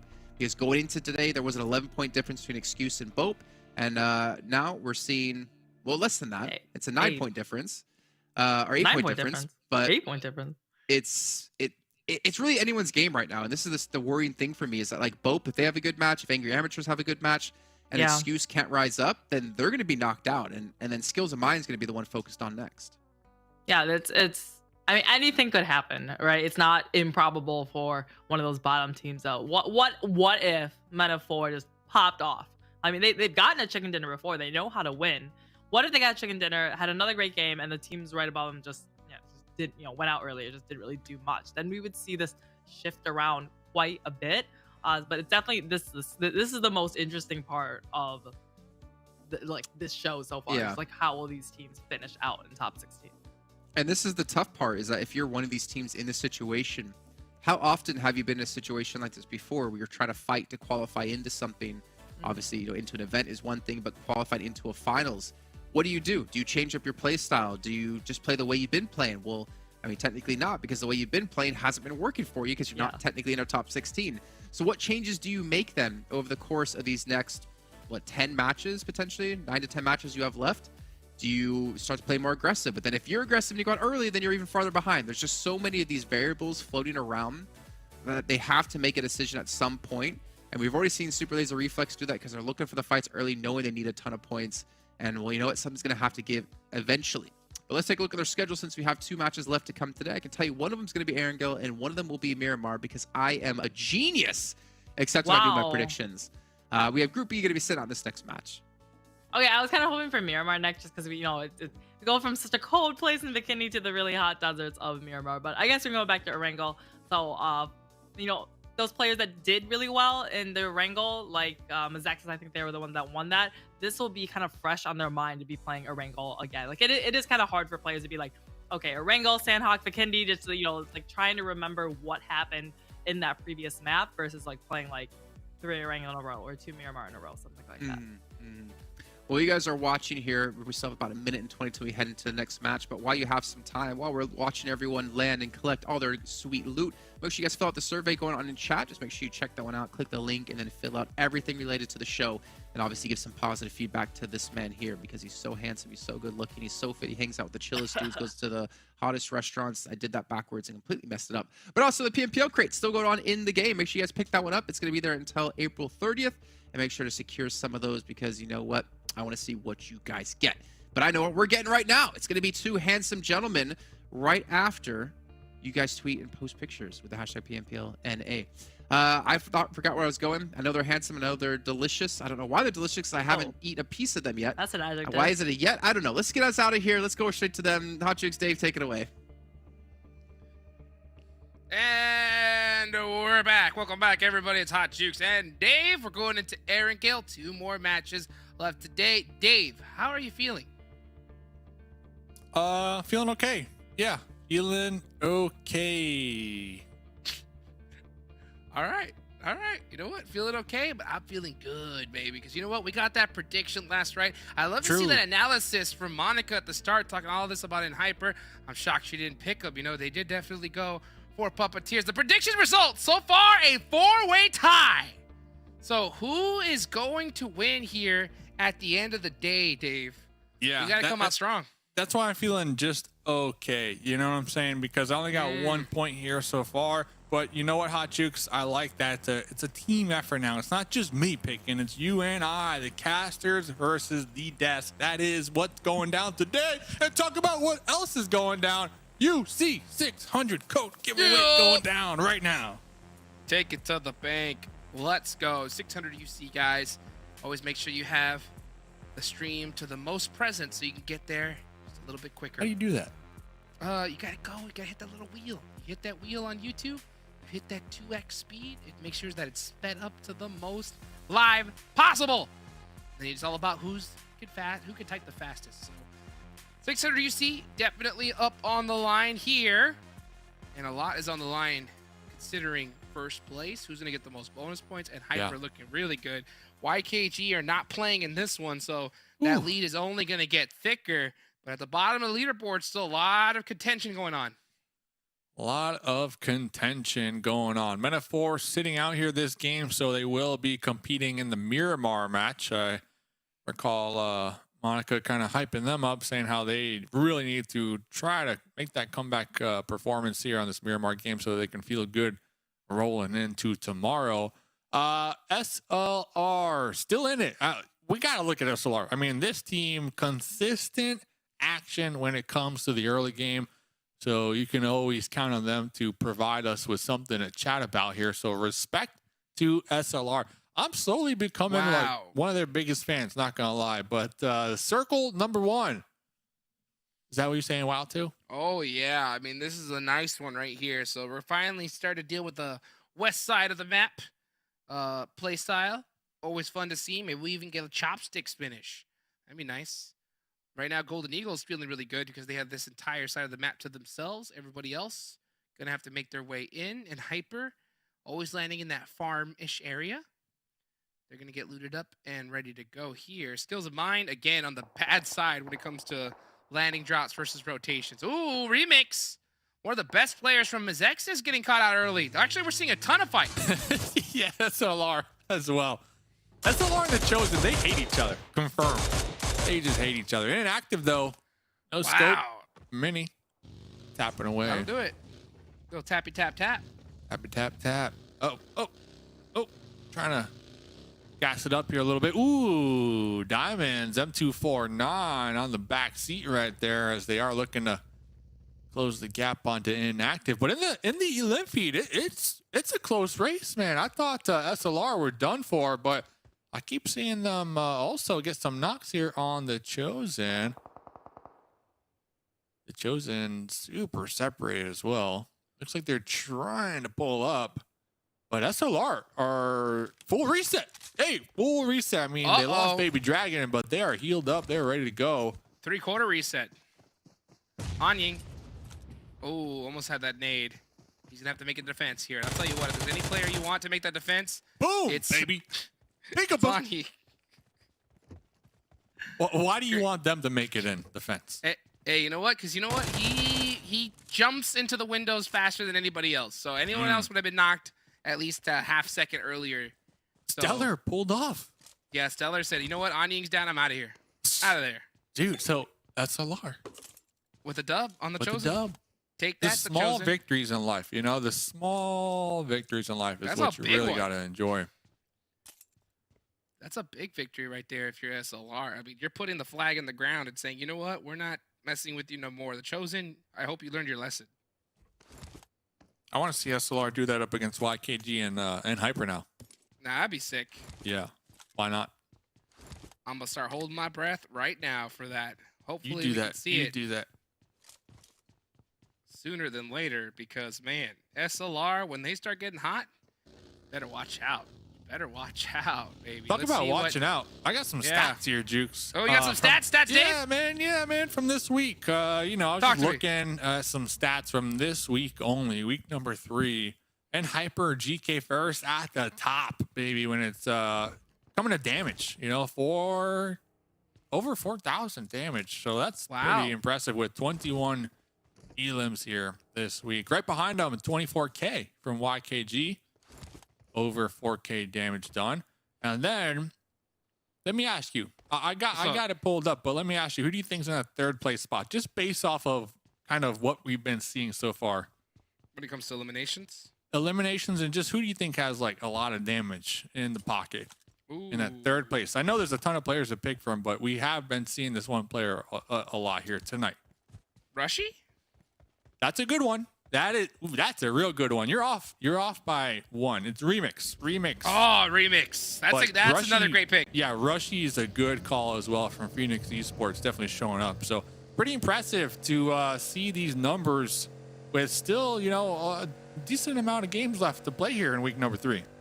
100%. I mean, crazy performances. Yeah, Rushy had that just absolutely insane match. And I'm surprised. It's like he's not at the tippy top of those leaderboards. At the top, but not the tippy top. That's right. Skur, not on that list. I'm sorry, that was a bad segue. But he is. He should be on a list though, right? Like He should I'm be sure on. He's on some list. He's on some list. Not on that one. Oh. Okay, nice, beautifully done. But right now, he's on that Bugatti list because True. he's got it, and he is leading his team into charge. Get it? Charge. No. Charger. Oh. No. Oh, okay. So since you see. brought up vehicles, I sorted the stats by most vehicle elims, and literally the top 3 players are all the Panthers. Wow. That's their You know bread what? and butter. That is What's their wa- bread and butter. What's wild to me was what we saw earlier, right? We saw it pop up on the screen. Was that you know, according to that the Panthers in Erangel have averaged 7.5 eliminations each Erangel? That's insane, right? Whereas that kind of stats when it comes to these other maps, I'm not sure, but the Panthers have definitely shown that when it comes to eliminations, and yeah, a lot with those vehicles, they do not mess around. Oh, Inactive. He gonna catch Ronnie slipping here. Ooh, I love how they're throwing up Eagle- stats too. It's like, oh, Dave's talking about stats. We're gonna throw some stats here. Look at right that. there. 8.75 for MEZEXIS? Impressive. That is Impressive. insane. Inactive wants some more too. Look, he's looking to get that number. Uh-oh. Ronnie Uh-oh. sees We'll a let it buggy. slide. We'll let it slide. Ronnie sees a buggy. We'll let it slide. Yeah, we saw that. One more stat. MEZEXIS Peralta, most grenades used out of everybody. So they're putting in some work. Ronnie! In the Wow. And Oh. that is going to be it for Phoenix, which was a team that I was looking to see a little bit more of. You know, we saw what Rushy was able to do. Mhm. And yeah, unfortunately, they're going to be the first team out in the last Erangel match of the day. K19 getting popped up in this dip. The Panthers looking to put some more points on the board. Yep. They did catch K19 completely split up here. Zuko does go down, but Nate coming around the corner with the backstab, hits nothing. Ooh. Close, but no cigar. We'll be popping back into the Butterfingers buggy. Not any buggy, but the Butterfingers buggy. Butterfingers. This Butterfingers is going to be legendary. in that blue here. Let's see what the Panthers Legend. can do. They're going for a reset. They obviously know that there is a player here. So I think they're just going to reset and most likely full send it on this building and make things that much harder for K19. Oh, Zuko! No Nate. way you got caught out. How did you get caught out? The surprise attack from Legend over here. Looks like this might be it for the Panthers unless they can have some type of Unforced errors. answer to this here. That's what's killing the Panthers right now. It's just unforced errors, making just simple mistakes and getting caught out. Now Nate is going to come and try to investigate right into Legend's AK. He found something. Just get in the vehicle and run. Go for some placement points if you can. I don't think K19 are going to allow this, though. Now we're starting to see them circle Chronix. Poppy. Trying to toss some grenades in that second story. Ooh, Poppy. Going for the double. Has two more to work with. Needs to be cautious themselves. Getting tapped up right there. Just a little bit. Little bit. Little bit. Chronix. Not messing around. Still trying to hold it down. He's going to throw that. That was an angry smoke if I've ever seen it. That was just, ugh. You know, I have to throw this smoke down here and try and make a play against Poppy Sour and Legend. Oh, this should be it. The jump shot. Oh, nice crossfire. Beautifully done there. K19 taking out the Panthers. Yeah, K19 recognizing the smoke right there on top of the vehicle. They knew exactly what the play is right there. They knew they were going to try to attempt to get that vehicle back up and escape. So they opted to just push it from both sides, get that crossfire going on, and some more elims. 5 elims going over to K19. Talking about a team not getting a lot of elims here tonight. WALLSTREETBETS holding it down right now. It's going to be Excuse on the outside looking to make their way in. James already on their knees. Excuse on the absolute bottom of the leaderboards here. WALLSTREETBETS looking to take advantage of that. And I wouldn't be surprised if they chase this. But it looks like they're going to just take that money and run as they look for that finish onto X straight.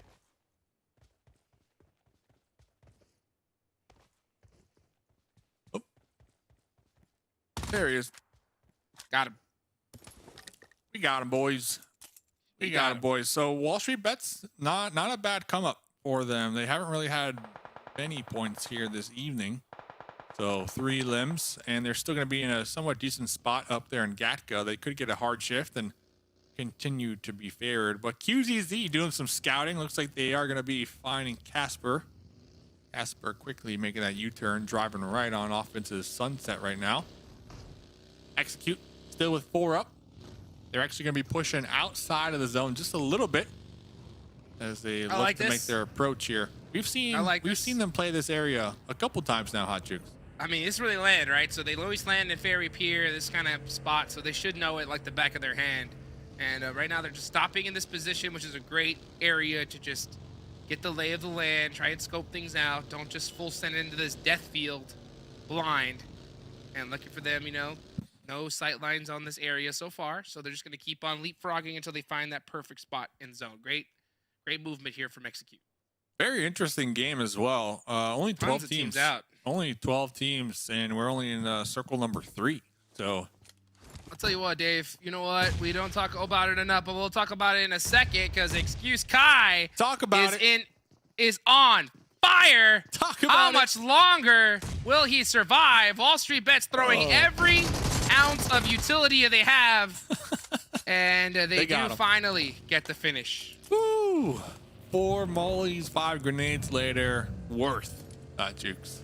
Absolutely worth. You know, we got to talk about, you know, stamina here. True. Dave. You know, like, you have to be able to continue to get your team hyped up, pumped up for what's to come. You know, you can't just, after, you know, a couple games, say, hey, all right, guys, you know, it's time to call it a day. Nope. I mean, it's just the beginning. So hopefully, you know, some of these teams, as time goes on, are able to really push their team to that next level in the final hour.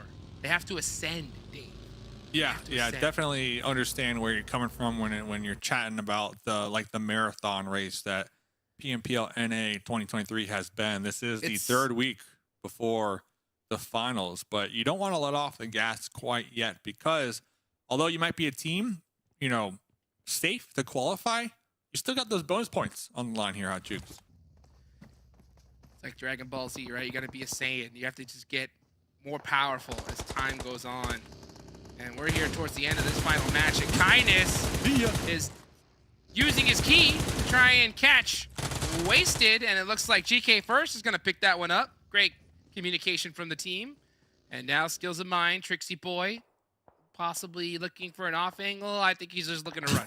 They're just looking to survive. Yeah, they are just looking, all 4 of them in vehicles right there, losing one of their teammates right in the middle of N Hyper, and that immediately kind of scattered the roaches here as they all look to find their own approach into the play zone, as now we see them somewhat separated, Hot Jukes, and they were just running into everyone. Now they ran into Execute, so they're just not being able to catch a break as the next circle does shift onto Pachinki. Uh-oh, way over to Pachinki. So Pachinki Hill is going to be in play. Team Mobility is going to be holding it down for now, but that's a big hill. There's still so much area that can be taken up right here. And Hyper instantly in those vehicles, full sending it on up. They do have that lay of the land, but they now see BOPE on that same rotation. So I wouldn't be surprised if we see in Hyper push Dope and try to control that side of the zone. Talk about pushing and just who is like ready to go. Angry Amateurs not even moving, and their buildings are not in the play zone. Yep, it shows you the difference, right? It shows you the difference in skill level. Those top squads are gone. Get up and go. And Angry Amateurs are still scouting out, so now they're late to the party and gonna have to fight their way in. Very late, as we see Supra looking into the zone. Looks like they did spot the Golden Eagles, but the Golden Eagles, that duo, they're in the zone, you know, so they do not have to move at all. Who does have to move? We saw them in the background there. Execute. They might clash with Wall Street Bets, setting up a bridge camp. But over here, BOPE. Who are we trying to clear? Inactive? I don't think they know where he is. Yeah, I think they're just clearing those buildings just in case someone is just camping out, but it is cleared already. So BOPE gonna go to hold on to the Reds.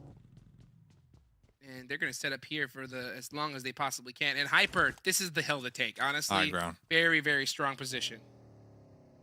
You said it multiple times here in PMPL NA, by the way. And Hyper, high ground, that's Love it. You know, that's the statement. That's the sentence right there. So we'll see what they can accomplish overlooking BOPE. Talk about accomplishing something. Looks like Execute just found a compound for a very brief moment. Next circle does pop immediately in their vehicles. Looking for a new one. A little leapfrog action going on right now. Yeah, they're going to take this warehouse here. It's a pretty good spot right outside of Pachinki. Got that roof area. Nice little broken walls all around it. Very typical ending zone. So if the zone continues to collapse in this area, they don't have to worry. But if that zone does go off, it's very difficult to leave that spot.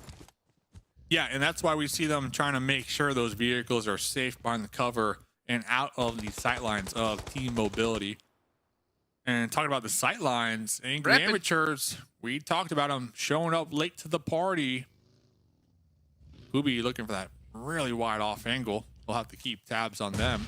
As now Wall Street Bets looking to take out Angry Amateurs on the hill. Yeah, they did make it here, though, so that is pretty huge for them. Let's see what Exotic's looking to do as he's spraying through the smoke, trying to catch him slipping. Full send. Back and forth. Panther with a nice deny. Panther's still alive. Healing up in the smoke. Ah, was spotted, but the third party from Stranger. Golden Eagle. So now the Golden Eagle is also trying to get involved, trying to get some elim points underneath their belt. Skur cooking a grenade, tossing it. Having to quickly hit the dirt as we get a nice little glimpse of the sight lines that the Golden Eagles were holding down back here. Love to see it. Kubi though. Kubi was attempting to go for a play, but might have overshot the mark here, Hot Jukes. Yeah, he is definitely really stuck in this position. He throws a very precarious smoke because all that does is just give away his position, but I can definitely see why he threw it. Lucky for him, no one's looking in that direction.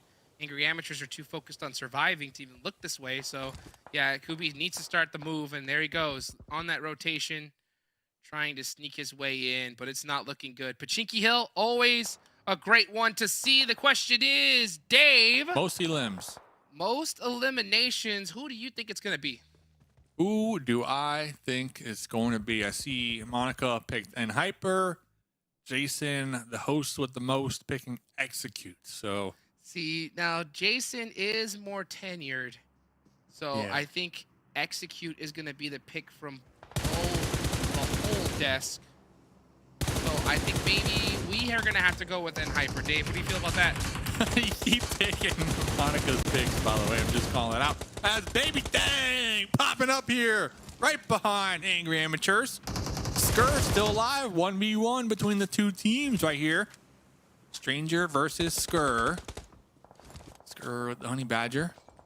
Pulling back just a little bit. Tossing smoke. Looking to run away, but you're not going anywhere, Skur. Tags in the back right there. Taken out.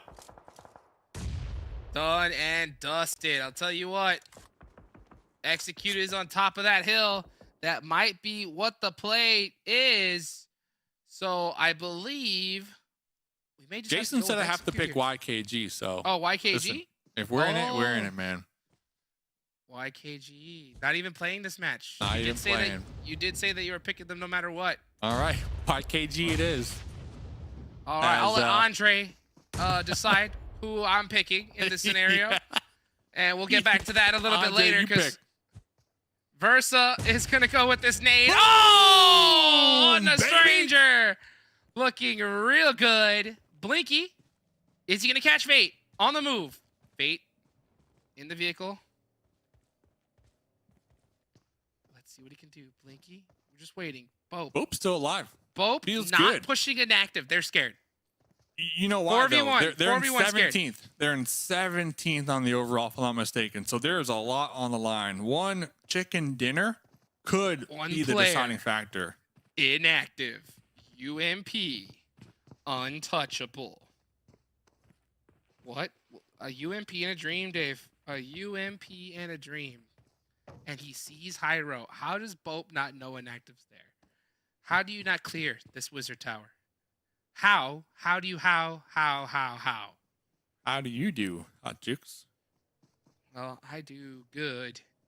Inactive does better, apparently, when it comes to playing hide and go seek. Skills of What is- mine. Round of applause. Still 3 up. Made it here. Let's go. Let's go. So skills of mine, not Ooh. leaving the party just yet. Oh, that zone though, gonna make things extra spicy, baby. As you know, execute and team mobility could Ooh, here we go. definitely start cranking things up. Here they go.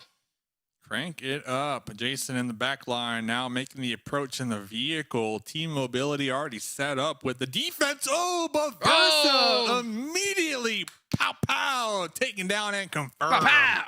Pow pow. Pow pow. Let's see who's gonna win that fight. Oh, here we go. Hold up. Craze with the pre-fire.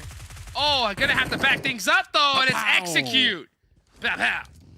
Taking out team mobility. Yep. Who do they pick for you? Oh, hey, BOPE. Good one. I like that. That's a strong pick. I like it. That's a I strong like pick. it. Oh, BOPE Esports. Can they make the magic happen here? It is definitely an interesting one. They're going to have to go ahead and work out MEZEXIS. And it's only a single player of inactive. But heck, you never know what will happen. If Seen crazier inactive, things. 1v4s them from the blue with the sneak attack. Oh, Confirming right now, you are bad luck. Just saying. 100%. 100%. 100%. That's 100%. Okay, confirmed. okay. Inactive, Yeah. taken out from GK first, actually. So, BOPE still in it, Hot Jukes. Uh-oh, Fate's got the vision of all, though. And the single player from BOPE is full sending it. Doesn't know what to do. Hyro is just trying to survive at the edge of this zone. Fuego alive and well. Holding it down. It's all Hyro. 3 eliminations by himself. Smokes are coming out. Oh my gosh, pulling Execute's up. pushing this. The drive-by. Tensa with the shotgun and M4. They're circling their prey right here. Tensa popping out. Fuego behind the boulder in the smokes. I love it. With the teamwork spray down right there. Taking out BOPE. Hot Jukes team to pick here this game.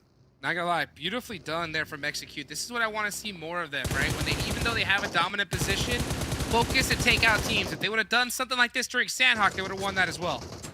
Take them out. Take them out. 4 up still for Execute. 4 up for and Hyper. 3 up for Skills of Mine for the time being. As Kindness going for that fadeaway right there. Some damage on the board as Trixie spotted from uphill from the high ground of Execute. Woo! Skills of Mine. Bomba trying to survive. Here comes Papa Blue. He knows it's almost over. Does get that first aid off. And I think he's just going to go after the blue zone here. There's no way he survives. Yep. Just go out, brother. Let it happen. Yep. Let it happen. Let it happen. Sometimes you just know there ain't no other My option. goodness. Rin. What a game. It's N Hyper versus Execute. Who's going to win this fight? Rin pulling up behind the tree. We've got 2 members of K19 alive. Who knows what they could do here, how they can impact this end zone as Jason looks for that spray down through the smokes. Looking to get the pickup Jason. on a Tensa. He's going to get it too. Yeah. And Hyper's the one in big trouble. Execute. Looking to take the most eliminations here. Very well picked from Jason, the legend himself. Casper up on top of the hill. I mean, Pachinki Hill position with this zone has just been too strong. He has the angles. He's going to have to play this a little bit more aggressive, though. Yeah, we saw Casper on that Sanhok match, right? Kind of holding down the high ground by themselves, but we're just tagged down the process the other day. So let's see if they can learn from their mistakes. Jason in the front line. Oh! Cooking it, tossing it. Rin hurt right there. Rin looking for the follow-up grenade in return. Does he catch it on to Jason? He cannot get it done. Fate with that off angle. Looking really good. Here come the side-to-side shimmies as they take out Ed Hyper. Now it's just K19. But hey, K19 surviving to the end once again here, Dave. Super consistent here today from K19. Here comes the pull-up. Fate, Tensa in the driver's seat. Fate with the UMP popping out. Did spot out. Poppy Sour with the smokes. Cooking it. Gonna be tossing it. There goes one up in the air. Looking to connect on the Poppy. Here comes the follow-up Molly to burn them out. Flush them out of their hard cover. Poppy Sour has not been touched yet. I don't know what he's doing. There you go. Jason finally catches him. And now it's just legend in the shack. A man with a dream. And it's over. Execute winning that match. Beautifully done for them. Winner, winner, chicken dinner. Going over to Execute on this Erangel map here. Super strong performance from them. I mean, the positioning, right? On top of that Pachinki Hill, nothing but sight lines, nothing but vision, the intel. But they didn't only hold down the hill. Casper was relaying the information to their squad mates, and the team immediately pinpointing exactly what they had to do. They were pushing very methodically right there at the end as a unit. You know, that's what you love to see. 15 elims going their way. 100%. I mean, this is the Execute I've been waiting to see. That push onto BOPE is something that I have not seen almost all tournament long. Sometimes they just get a good position, they do these splits, but then they just get content. They just say, we're not moving, we're just gonna stick with it, and then they lose the match. But there they realize that, hey, if we take out BOPE, we'll have this whole side of the map we don't gotta worry about. And they did it, and I love to see that. The Tensa voice pack coming in strong here. 6 elims for Tensa, with one of those being from a grenade. You'll love to see it. GK first, almost 1k damage, but had the longest elim here this match. So, and Hyper still putting up big points. I mean, YKG sat out of this one, so you know that gap, I think it's just going to be way too thick here at this point. So that's a lot of bonus points for N Hyper. We're going to see down here, but who's going to make it in that top 16? That is going to be my question, guys. Don't go anywhere. We'll be right back.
Well. It looks like the tables have turned, and your boy Turntable. Jason Kaplan here. Sorry, what was that, Monica? I said the turntables. Oh, I'm sorry. I can't hear you down there at the bottom of the prediction score. We're even. What do getting you it mean? correct. I have 2. Last time I saw you had 1, and I got 1 for picking execute. I definitely here. need. No, I definitely got the last because I picked N Hyper in Vikendi, and then Hotchicks was like, "No, let's give her puppeteers," despite me not saying puppeteers at all, and then somehow I ended up with puppeteers. I definitely have 2 right now. All right, well, that's not what I'm seeing on the screen, Monica. I don't know what monitor you're looking at, unfortunately. But, you know, it's a tough life being here on top. Actually, that's the exact same shirt I'm wearing in that picture. I just realized. Wow, what a coincidence. Right now? It's almost What, as if I you got, took like- that picture today. You got like one shirt that you just rotate wearing. Wait, let's take a look at the match rankings. That makes no sense. Execute, 25 points. Big game out of that with the 15 limbs and the chicken dinner. A massive game, actually, to put them up a little bit higher, maybe into some extra bonus points as well. So you see Hype here with 13. And then again, K19, another decent game out of the Monica. So I asked Execute just like, what was mentality? Because this is the tense I remember, right? 6 frags going off. And he said that they're just focusing on fighting teams right now. Once they get the opening, just really trying to practice that for finals. Because right now, like if you look at the bonus points, right, they're definitely not finished first or second, where it's the 10 and 6 point bonus points. They're probably in that 3rd to 5th range. That's marginal 1-2 point difference. So it doesn't really matter for them where they finish in that 3rd to 5th place, but they're trying to really focus on getting their team fight down, because in finals they're going to need to be hyper aggressive. You only have 3 days to get all their points. Also right now, just fighting all the hesitation out now so they can take those team fights later. Okay, yeah, and obviously the more fights you get in, the more, I guess, comfortable you get within these lobbies of taking teams on head-to-head. Okay. Taking a look at the rest, though, skills in mind, 4 points, not bad. Points they desperately needed, obviously 0 eliminations behind it, but for them to get into the finals, that is one step to do exactly that. We can take a look at the second page here as we see WALLSTREETBETS. A little bit of life for them this time, though, Monica. 4 eliminations. We got to see them getting into some battles, winning out the battles, but unfortunately it wasn't meant to be towards the later stages of the game. It's kind of bad when your performance is so bad today that just getting 4 points is like, wow, they're so alive, they're so awake. But we know WALLSTREETBETS can do way, way, way better. And then just continue to look. I mean, the Panthers, we really praised them on day 2 and day 1, I think, of just doing really, really well and being really aggressive. And the Panthers we've seen today is not the Panthers that we were seeing earlier in the week. I mean, they got 2 eliminations. They got more eliminations than you have prediction points, so that's at least stands for something. Let's take a look at Execute's player stats, though, here from this last matches. I'm not going to look at your face because I probably know exactly what you're looking at me like. Tensa, I mean, like we've been saying, right? You mentioned before, right? He had to sit out some weeks because of school. He's back into it now, and he's been a major impact to the team. I mean, even in the initial time we saw him come into his first match, the rotations were already better, I would say. Yes. So he's provided a lot to this team, helping take him to the next level. Yeah, they dropped in North George, and then for them to rotate all the way down into, down back into the Pochinki Bay area. Which, by the way, Tensa, he was in, Temple Storm like a long time ago, like Ghost, like he is very familiar with Pochinki. Like this, like where this circle ended, this was like his backyard. So he knew the rotations, how to take the fights, how to be, position yourselves in every little nook and cranny and rock on this area versus some other teams that may, land super far away. And maybe this is not, this is kind of not as often that they come in here. And to be fair to Execute, right, I think they were like Southwest Pochinki. We had the 4th zone come, and then they did this like big clockwise rotate around like every other team to sneak into Pochinki at like the perfect place. Yeah. And then you look at Angry Amateurs that Hot Jukes and Mustache Dave talked about. They just stood there the entire time and waited for every team to leave. And then when they eventually decided to move, they were shot and they were unfortunately knocked out. But take a look at our weekly overall rankings here. You can see, and Hyper's still in the lead, but only by 3 points. MEZEXIS has really been making a big push here.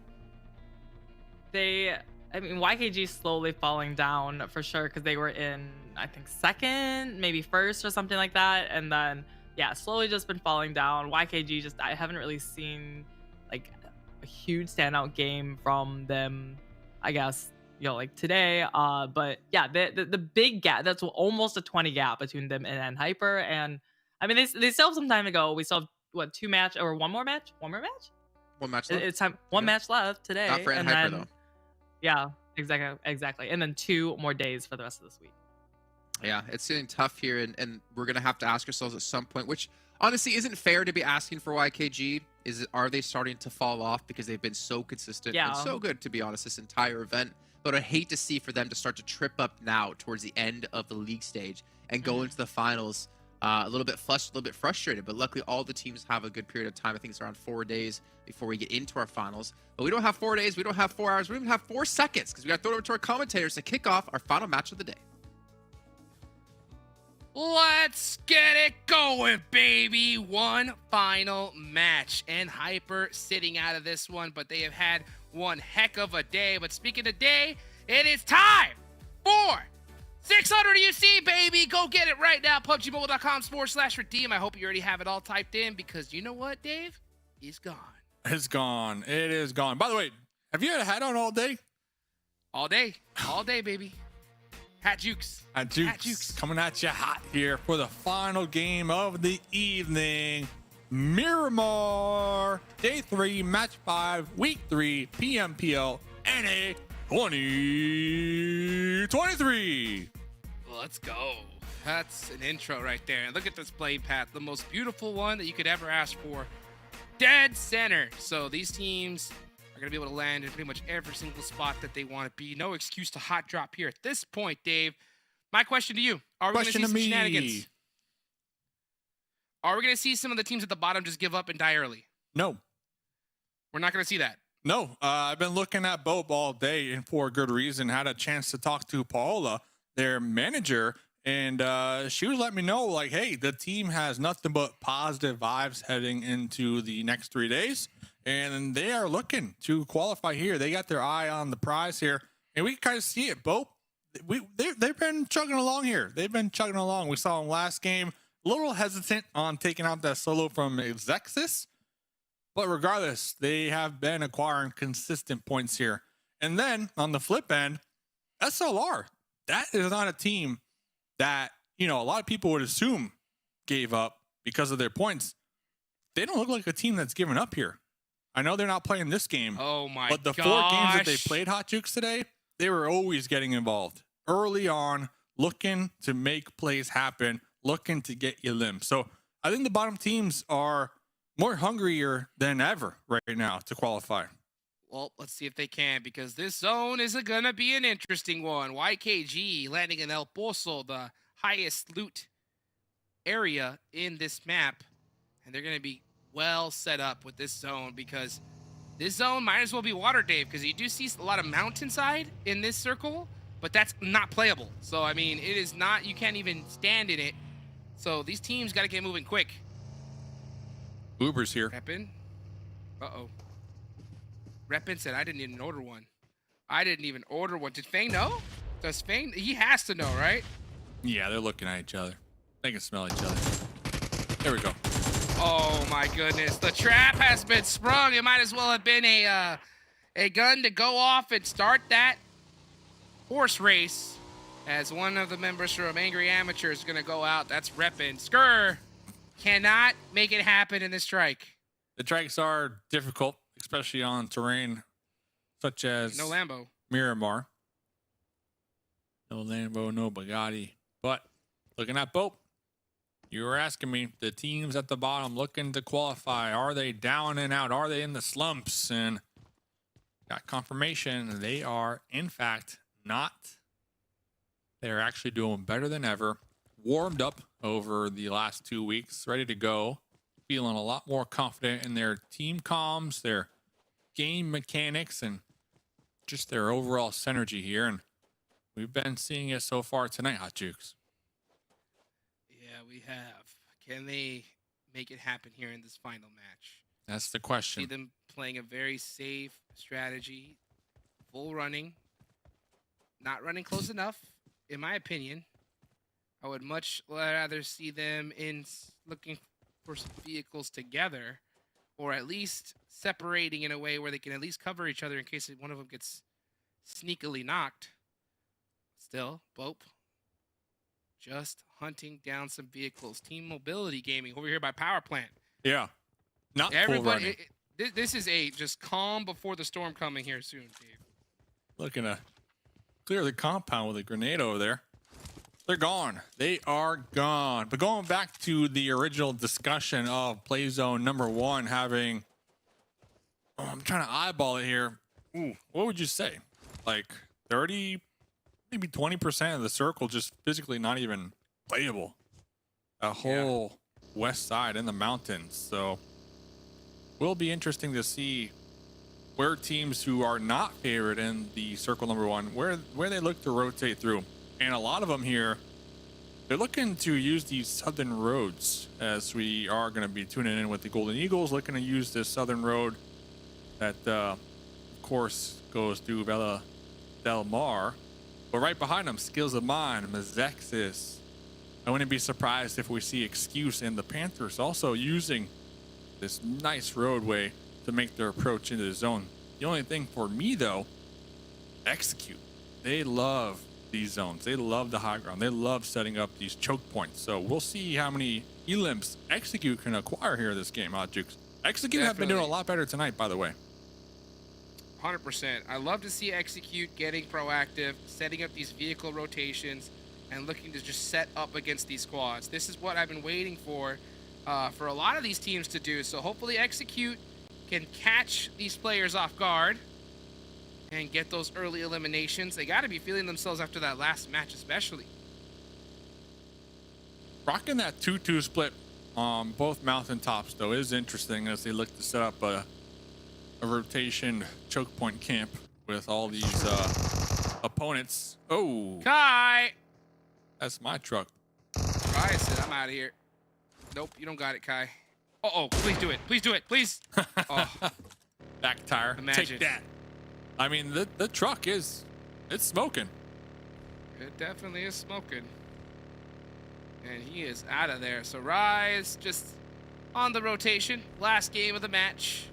Hopefully not trying to catch another player on the way. So, I mean, I would definitely wait for the rest of your team before you start making this crazy blind rotation. But Rise just going to go ahead and full send it straight on over the rest of his squad. But here comes MEZEXIS looking to set up on this high ground. So Jukes, out of all the teams here, I kind of want to pick your brain. Out of all the teams today that are not the top team, you know, not the point gobblers, but instead like the ones on the cusp, you know, going back to the original on the cusp graphic. Out of all those teams, do you have any team in mind that has really made some improvements today? You know, that you can really see qualifying. I'm talking the cusp teams, you know? I think BOPE. I mean, I BOPE? picked them last game. Okay. Right? I picked them last game. They didn't have the finish that I was hoping for.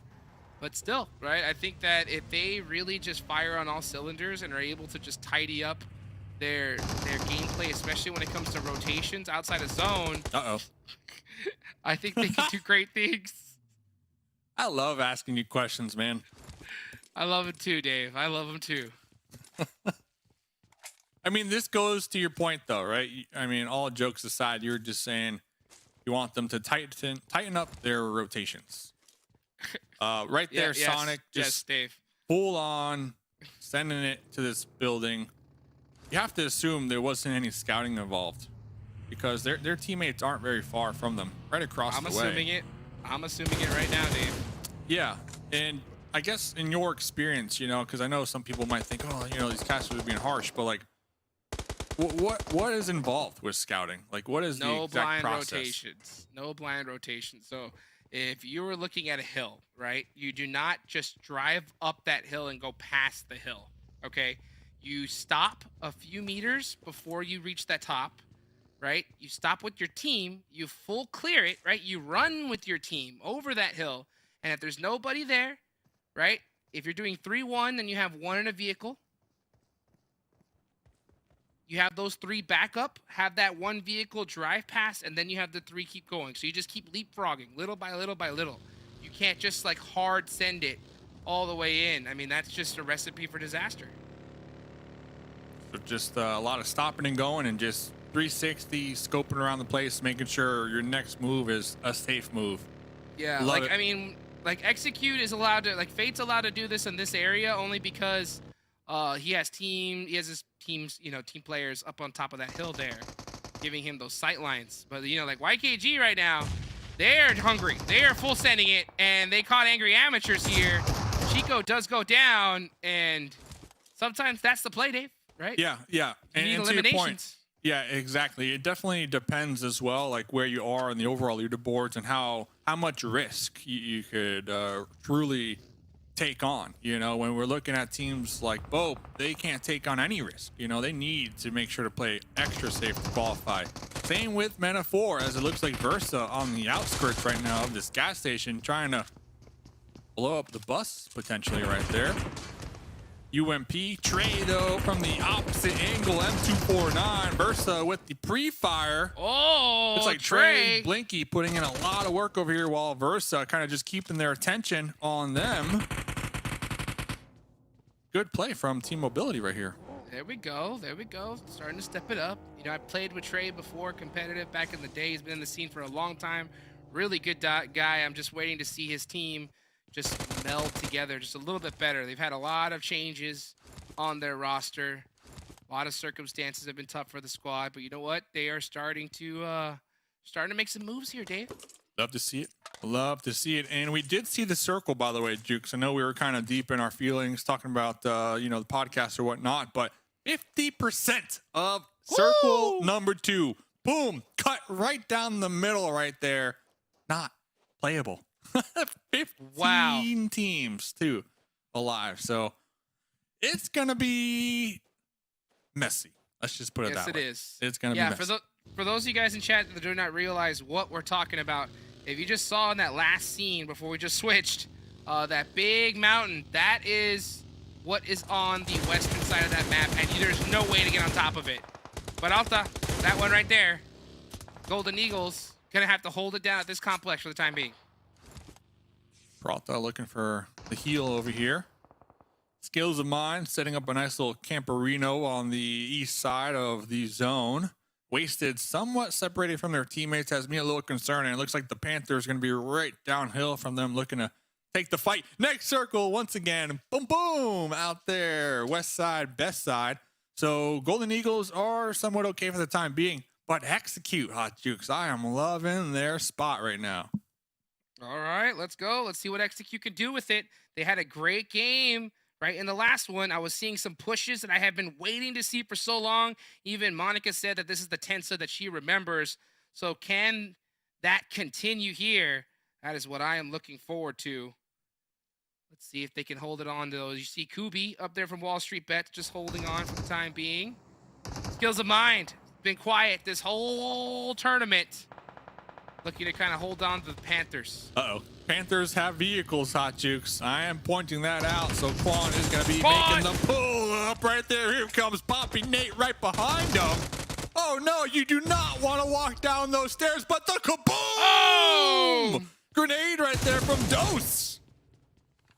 Dose stopping the Panthers in their tracks. Where's the rest of the squad? Here they come. Trixie Boy has to make something happen, but it looks like both these teams opt for the full reset. That could be a bad decision. Zuko, grenade, second story. Nate almost done. Dose did get a heal off. Oh, Dose predicting the pickup over here on Chronix. Not opting to get aggressive. Oh, he's getting pieced up pretty well themselves here. Dose super lit right now. Excuse taken out right now. Here comes Chronix. Cresting the hill. Vaulting the window. Super Risky. dangerous. Yeah, super dangerous. Window vaulting at this stage is never a good time. But oh, as they try to leave, they get pieced up from Wall Street Bets. And now Chronic knows. Yeah, the third party is real right now. It looks like the Panthers looking to retreat. Goodbye. Smart move, especially with the blue zone now pushing on in. But this buggy, oh no, it's missing a tire. We're gonna be making our way downhill. Very risky play. Wall Street Bets have nothing but sightlines on this.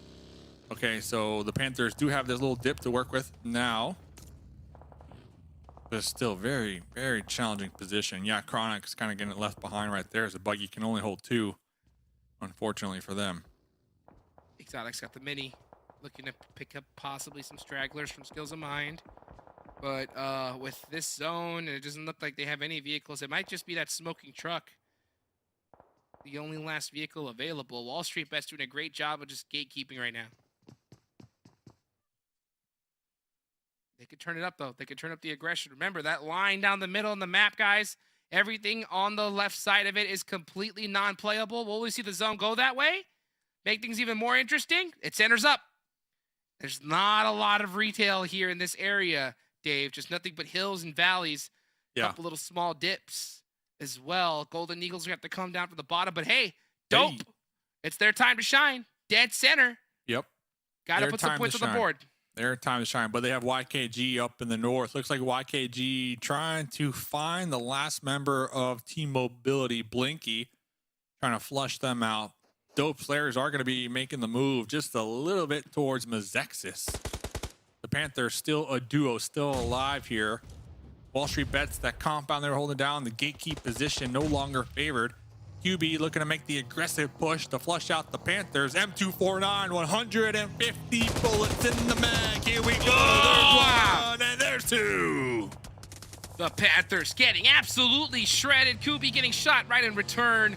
That's going to make things even more tough for Wall Street Bets. They're trying to get some momentum started, but just keep getting third party. Peralta shutting down D as well. Only one up left. Exotic going to have to leave a single tear as he leaves his teammates in the dust. Yeah, such a challenging position the Wall Street Bets squad finds themselves in this downhill position because you got Execute up there and also Peralta from MEZEXIS looking right on top of you. So not a lot of room to work with, but still got the solo Exotic, still surviving, still driving, trying to find a shack, trying to find anything to call home to allow them to survive just a little longer.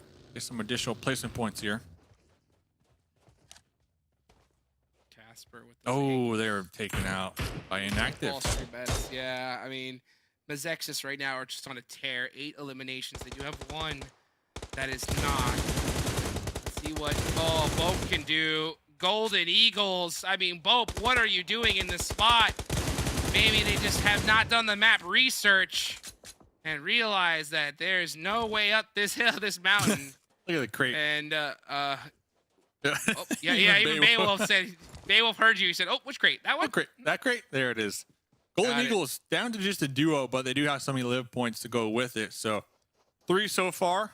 They will be the only players down there in the south for the time being. Joey over here, Broken Garage, did spot out Stellar, if I'm not mistaken. Your team right here, Dave. You picked YKG every single game. All day. The Chosen. Creeping up on them, though. Ooh. A battle of determination. They're going to play the road, though. Yeah. They're going to play the road. Smart move from the Chosen, because they can play the road and just allow YKG to kind of play overview. Well, I'll tell you what. Speaking of overview, the game right now is who will win this match. Yep. I am going to predict that Andre will pick for me and pick the correct squad. Our Okay. producer. I am leaving my fate, into the production team here. Andre knows all. And going back to YKG, it looks like Joey did pop into that vehicle, is going to be sending it to the west side with Chico. It's only a matter of time before 24K opts to do the same. You would hope so, because if 24K gets approached on by 3 members of the Chosen, that's going to be awfully difficult. Next circle does pop as well. Centers up once again. Centers up. Okay, so this is going to make things even more interesting, right? Because Dope is still dead center. Puppeteers are just going to be holding those complexes. So there's no reason to really move, but guess who has to? Execute. It's execute. That's right there on that high ground. So they're going to have to come down. I wonder if they decide to push Puppeteers here. They're all prone here. Like, they're prone. Like, no one's here. You know what I'm saying? Like, no one's there. Yeah. Don't look over here. We're prone. You can't see us. If I'm executing, if I have some vehicles, man. Hello. Yeah. Hello for sure. But they also have to be cautious, because across the way, yeah, Dope Slayers have some type of sight line. So they might see those vehicles if execute do descend to send it straight down the hill. Because execute looking down south, they have MEZEXIS. So that's going to be a challenging rotate if they opt to go that route. I'll tell you right now, we're not gonna hear a shot for 2 minutes and 4 seconds. Not one bullet will be shot. Not one. Don't make me a liar, 24K. Don't make me a liar. He's waiting for it. He's waiting for it. Looks like I have picked the Chosen, not Gaji. They decided to take their time, but Gaji saw that one coming. And looks like I am picking the Chosen here. 5 eliminations. YKG does have their sight lines. And it's looking extra dangerous here. They're going to lose 1 vehicle. Hopefully they protect the rest. Yeah, that Golden Marauder is wide in the open. So honestly, I would love to see 24K just pop those Gaji tires, realizes blow it up. Oh, no. Now he's going to have to give it up. So way too late. Yeah, they're going to have to give up the Marauder. That's going to make things hard on the Chosen for sure. Yeah, for the time being, the Chosen are okay because they're in the zone. But we already see them getting somewhat worried, tossing out a couple smokes, providing that soft cover. But execute, not pushing the Puppeteers, instead wrapping down south here. Right into MEZEXIS. That's actually a really good wrap because MEZEXIS was split. So they're going to be able to just hold this for free. Unless Remix can hold it by himself. But nah, Tensa's going to shut that down.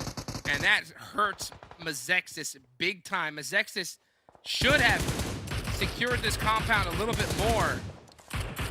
Great sightline and great idea from Execute. While that fight was erupting, it looked like the Chosen pushed right into the prone Puppeteers in their compounds over there on the east side as well. And all the action erupting, all the gunfire. Looks like YKG also popping their heads up from their western position in the dunes, trying to third party this engagement right now. Suppig up close and personal has this little hilltop to provide the cover, but you got to watch out here, Hot Jukes, because Dong with the off angle, laying in wait, waiting for Suppig to pop their head up. Dong in the bush. Oh, Suppig spotted him. Dong with the molly. Suppig with the SK-12. Dong laying down. Playing this very quietly. Sup pick getting pieced up there. This is not looking good for the Chosen. It's only a matter of time here before Dong springs up and takes out Sup Pig. How much longer will this player survive, though? Yep, he realizes this is not the way. Something is afoot. And I think he's going to have to rely on that buggy, but it's going to be risky. Almost a full reset from the Puppeteers, but they are just being bombarded from dope slayers across the way with these M4 shots. Nice shots as well. Wow, nice pickups here. They're starting to put some eliminations on the board, but Dope wouldn't have been a bad pick here. I mean, they do have 3 up, and Robert decided to leave Sup Pig alive for a little bit longer because he sees the real threat. Dog running in the open. Behind the tree. No, not like this. In the open. Dog. Got him. Wow, and that allowed Sup Pig to make it, I believe, just into the next zone. So Sup Pig lives to fight another day. YKG just hanging out, waiting for the next zone. Nothing but facts. And talking about facts, Execute trying to overtake dope slayers. Fate down. Nesquik with the SK-12. Now the pickup. It looks like Execute just biting off a little more than they can chew. And they were also getting third party from the duo across the way from MEZEXIS. That was crazy. Execute is still alive, though. They still have Tensa and Casper. Fate almost wiped out Dope by himself there. I mean, if Tensa and Casper were there with them, I mean, heck, that would have been an easy clear. But just unfortunately with these vehicles, they just made things a little bit too tough. Chico's on the hunt for Sup Pig. Leave him alone. Robert catching some toast. The duo from Golden Eagle's still alive, too. I haven't really been making much noise down here in the south, but just surviving. The MEZEXIS, 8 elims. The solo, YKG 6 with 3 up. Sometimes you have to know how to be able to just put those points on the board. Looks like Execute do end up losing 2 players out of that one. And that's that 2-2 split that they decided to do. So the 2-2 split haunts them here in the final match here of the day. But they still got 2 players up and anything can happen. YKG with 6 eliminations are definitely looking to kind of catch up to and Hyper in some way. But I mean, that's a heck of a gap here at this point. YKG. I think it's all Dope here. Dope is the real big storyline, though, because Dope are looking to get a solid finish here today and secure their ticket to that next stage. Next circle. Setters Dope. up. Dope and YKG. So let's see. We got the duo from Golden Eagles, the duo from Execute, and then still inactive. Alive over here from MEZEXIS. These 3 teams need to make the mad run here in the south. They have the terrain to work with for the time being, but it's still going to be a deadly push here. Deadly indeed. Sup Pig jumping for joy because he's still alive. Trying to get just an extra half-inch of sight lines, trying to figure out how the heck am I going to get into this next zone. Because Tensa and Joey are looking right in this direction, waiting for me across the road. Uh-oh, the trap has been sprung. Casper trying to make a run for it into this next zone, and Dope saw that coming. Golden Eagles possibly were thinking about third-partying, but instead using those shots as a diversion to make their way into this next zone. And now inactive with that off angle, making things hard on Golden Eagles. Yeah, great diversion, like you mentioned. They also had a bus to work with, so they were able to quickly close that gap, and they can also use this bus for cover if they wanted to blow it up for that hard cover. But for the time being, still going to have those 4 tires, so we'll definitely have to keep tabs on the Golden Eagles in that little bowl for the time being. Meanwhile, YKG trying to keep tabs on the Golden Eagles after hearing those shots ring. Sup Pig still alive. Sup Pig, a man with a dream, looking to make the prediction correct. He has to win this game to do it. And he is in a very tough spot nade, getting naded now at this point, actually eating a little bit of one. Robert's even facing this way. YKG, the only team that can save Suppick, save the dream. And it looks like it's only a matter of time. These nades are just cooking. Suppick's in too much trouble. 4 grenades, 2 mollies later. Suppick is just soaking up the utility right now from Dope Slayers. Still with 3 up. And that's the game. So the Chosen goes down. The dream has ended. I am crying into my hands right now, as you can hear from my voice. Let's see what YKG can do, though. Dope want to win this game. Want to be able to punch their ticket and secure it to that next stage. But YKG looking to end that dream with the nade from Chico. Ooh, a little flash out there. This grenade can be good. Oh, getting the bounce off. But look at this. Joey on the ops end with the spray down. Robert inside the compound. 1 bullet, though. Not going to be able to do it. Dope Slayers taken out from their position here. YKG. YKG. YKG. Start the chant. Golden Everybody. Eagles. Golden Eagles. The Kakas. The what? Let's see 2v3. if YKG can be defeated by the great Golden Eagles. 2v3. The Legends. It is their game to win. If Golden Eagles win this, they will etch themselves in PUBG Mobile history.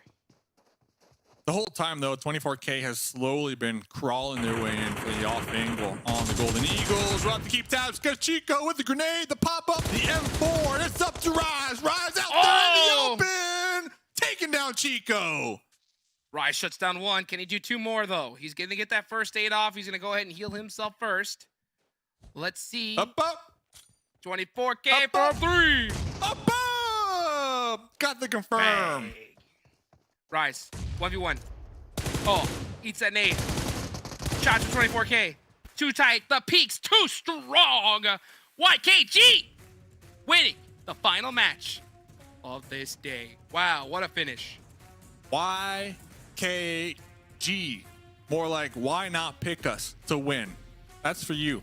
That's for Monica. That's for Jason. Because you know who picked them all day long? Mustache Dave. Believing in the YKG hype train here today. I knew they were going to come back at some moment today. Final game, Miramar. The zones, though, Hot Jukes.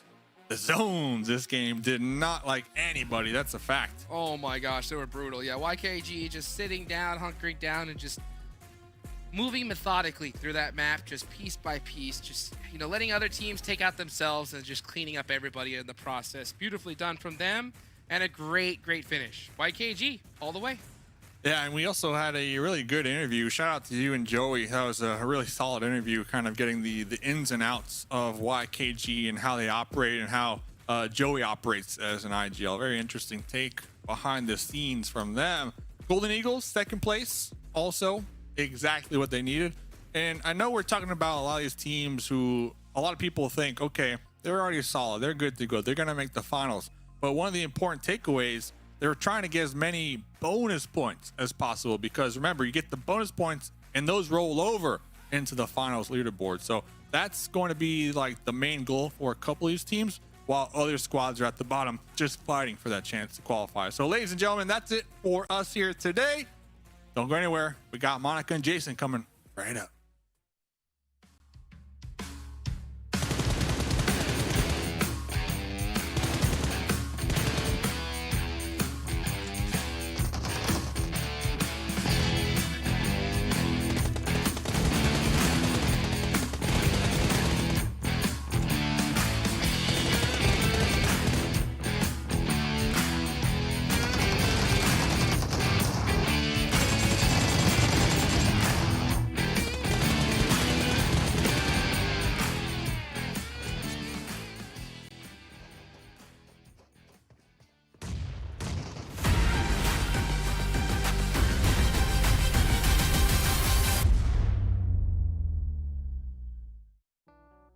Well, there you have it. YKG closes the day out with a victory for themselves, redeeming themselves a bit here, Monica, as they have been a little bit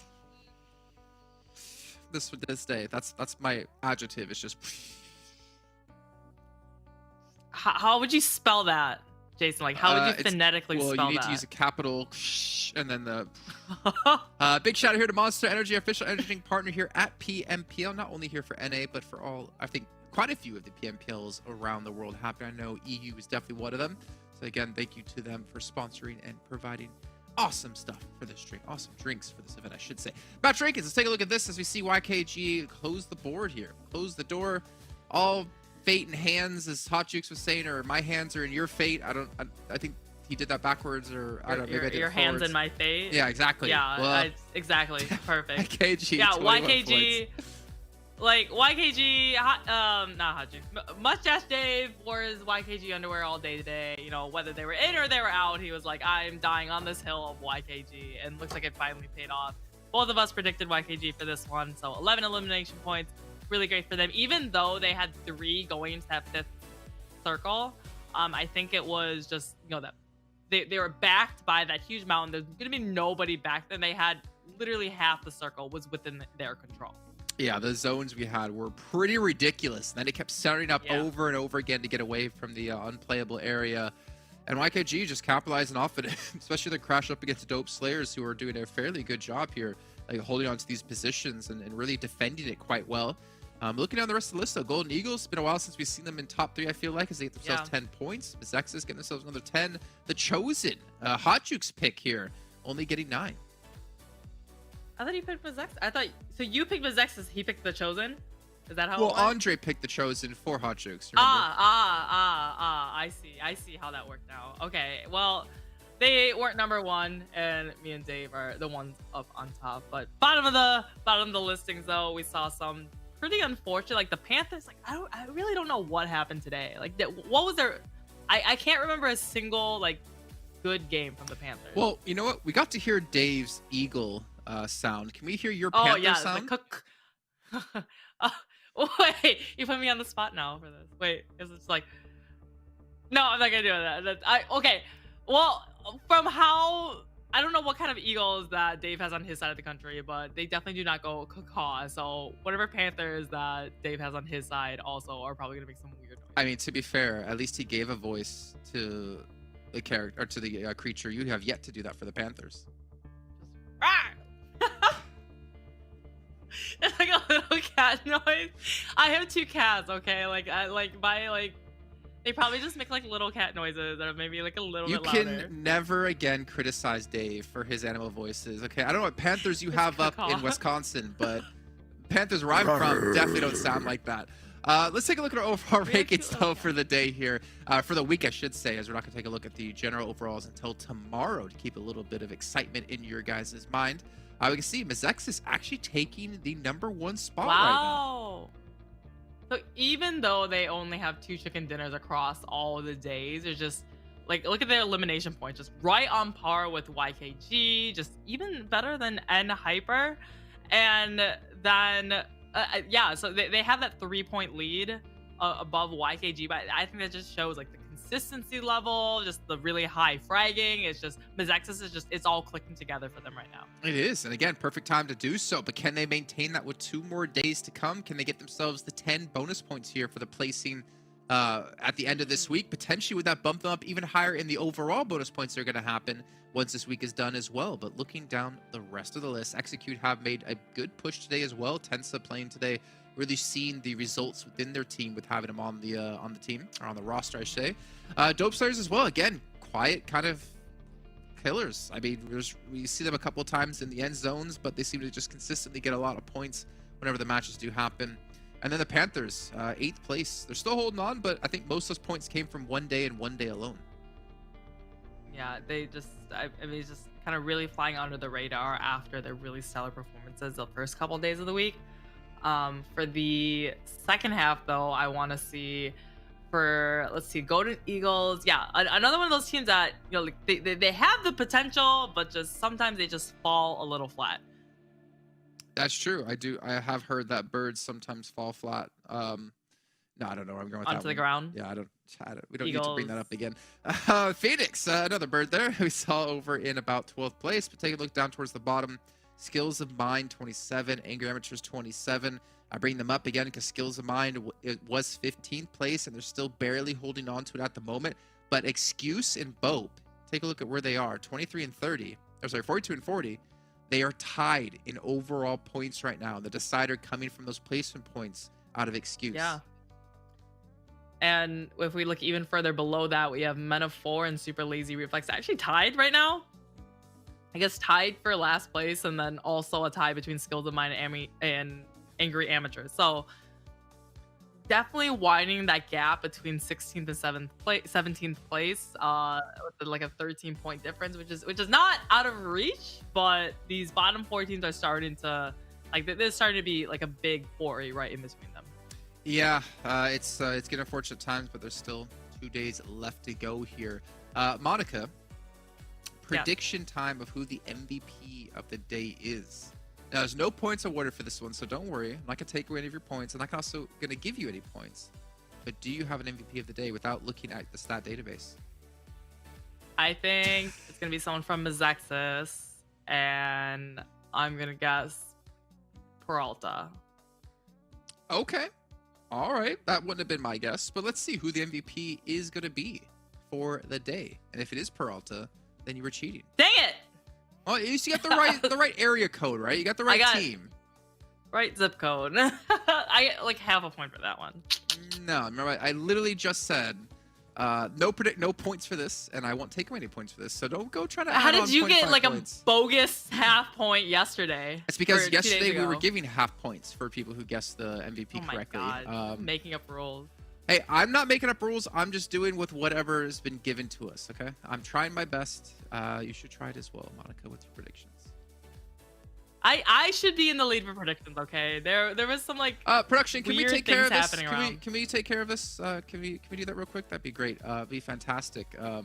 There we go. Solo shot of me. All right, so let's take a look at actually our prediction results on the day here across all the talent and see that I am going to be tied for number 1. Wait, what? What is this? Production? Yes! Hello? Although I should be at 3.5. Okay, I did get 3 right today, and then the 0.5 for the MEZEXIS. Dude, You know what? in your face. I thought we Jason. bonded over Chorba and Somali, but clearly we did not bond whatsoever. But Monica Production was me more. in the lead at 2.5. You know what? I don't know how I feel about that. Wahahahahahahaha. But Mustache Dave sticking to his guns with YKG and still getting 2. I like the way he thinks. Just disappointed. You know what? I'm gonna end the show now. I don't care if production's ready or not. I'm gonna make things end Rage because I'm quit. so Are disappointed. you gonna rage quit the show? That she got that extra 0.5 points. But guys, we'll be back tomorrow at the exact same time. Remember, we have 2 days left here for all of these teams to try to break through in the top 16 in our overalls, to try to get as many bonus points as possible, and ideally try to put themselves in the perfect position to get through into the regionals. We'll see you guys tomorrow, and have a good night.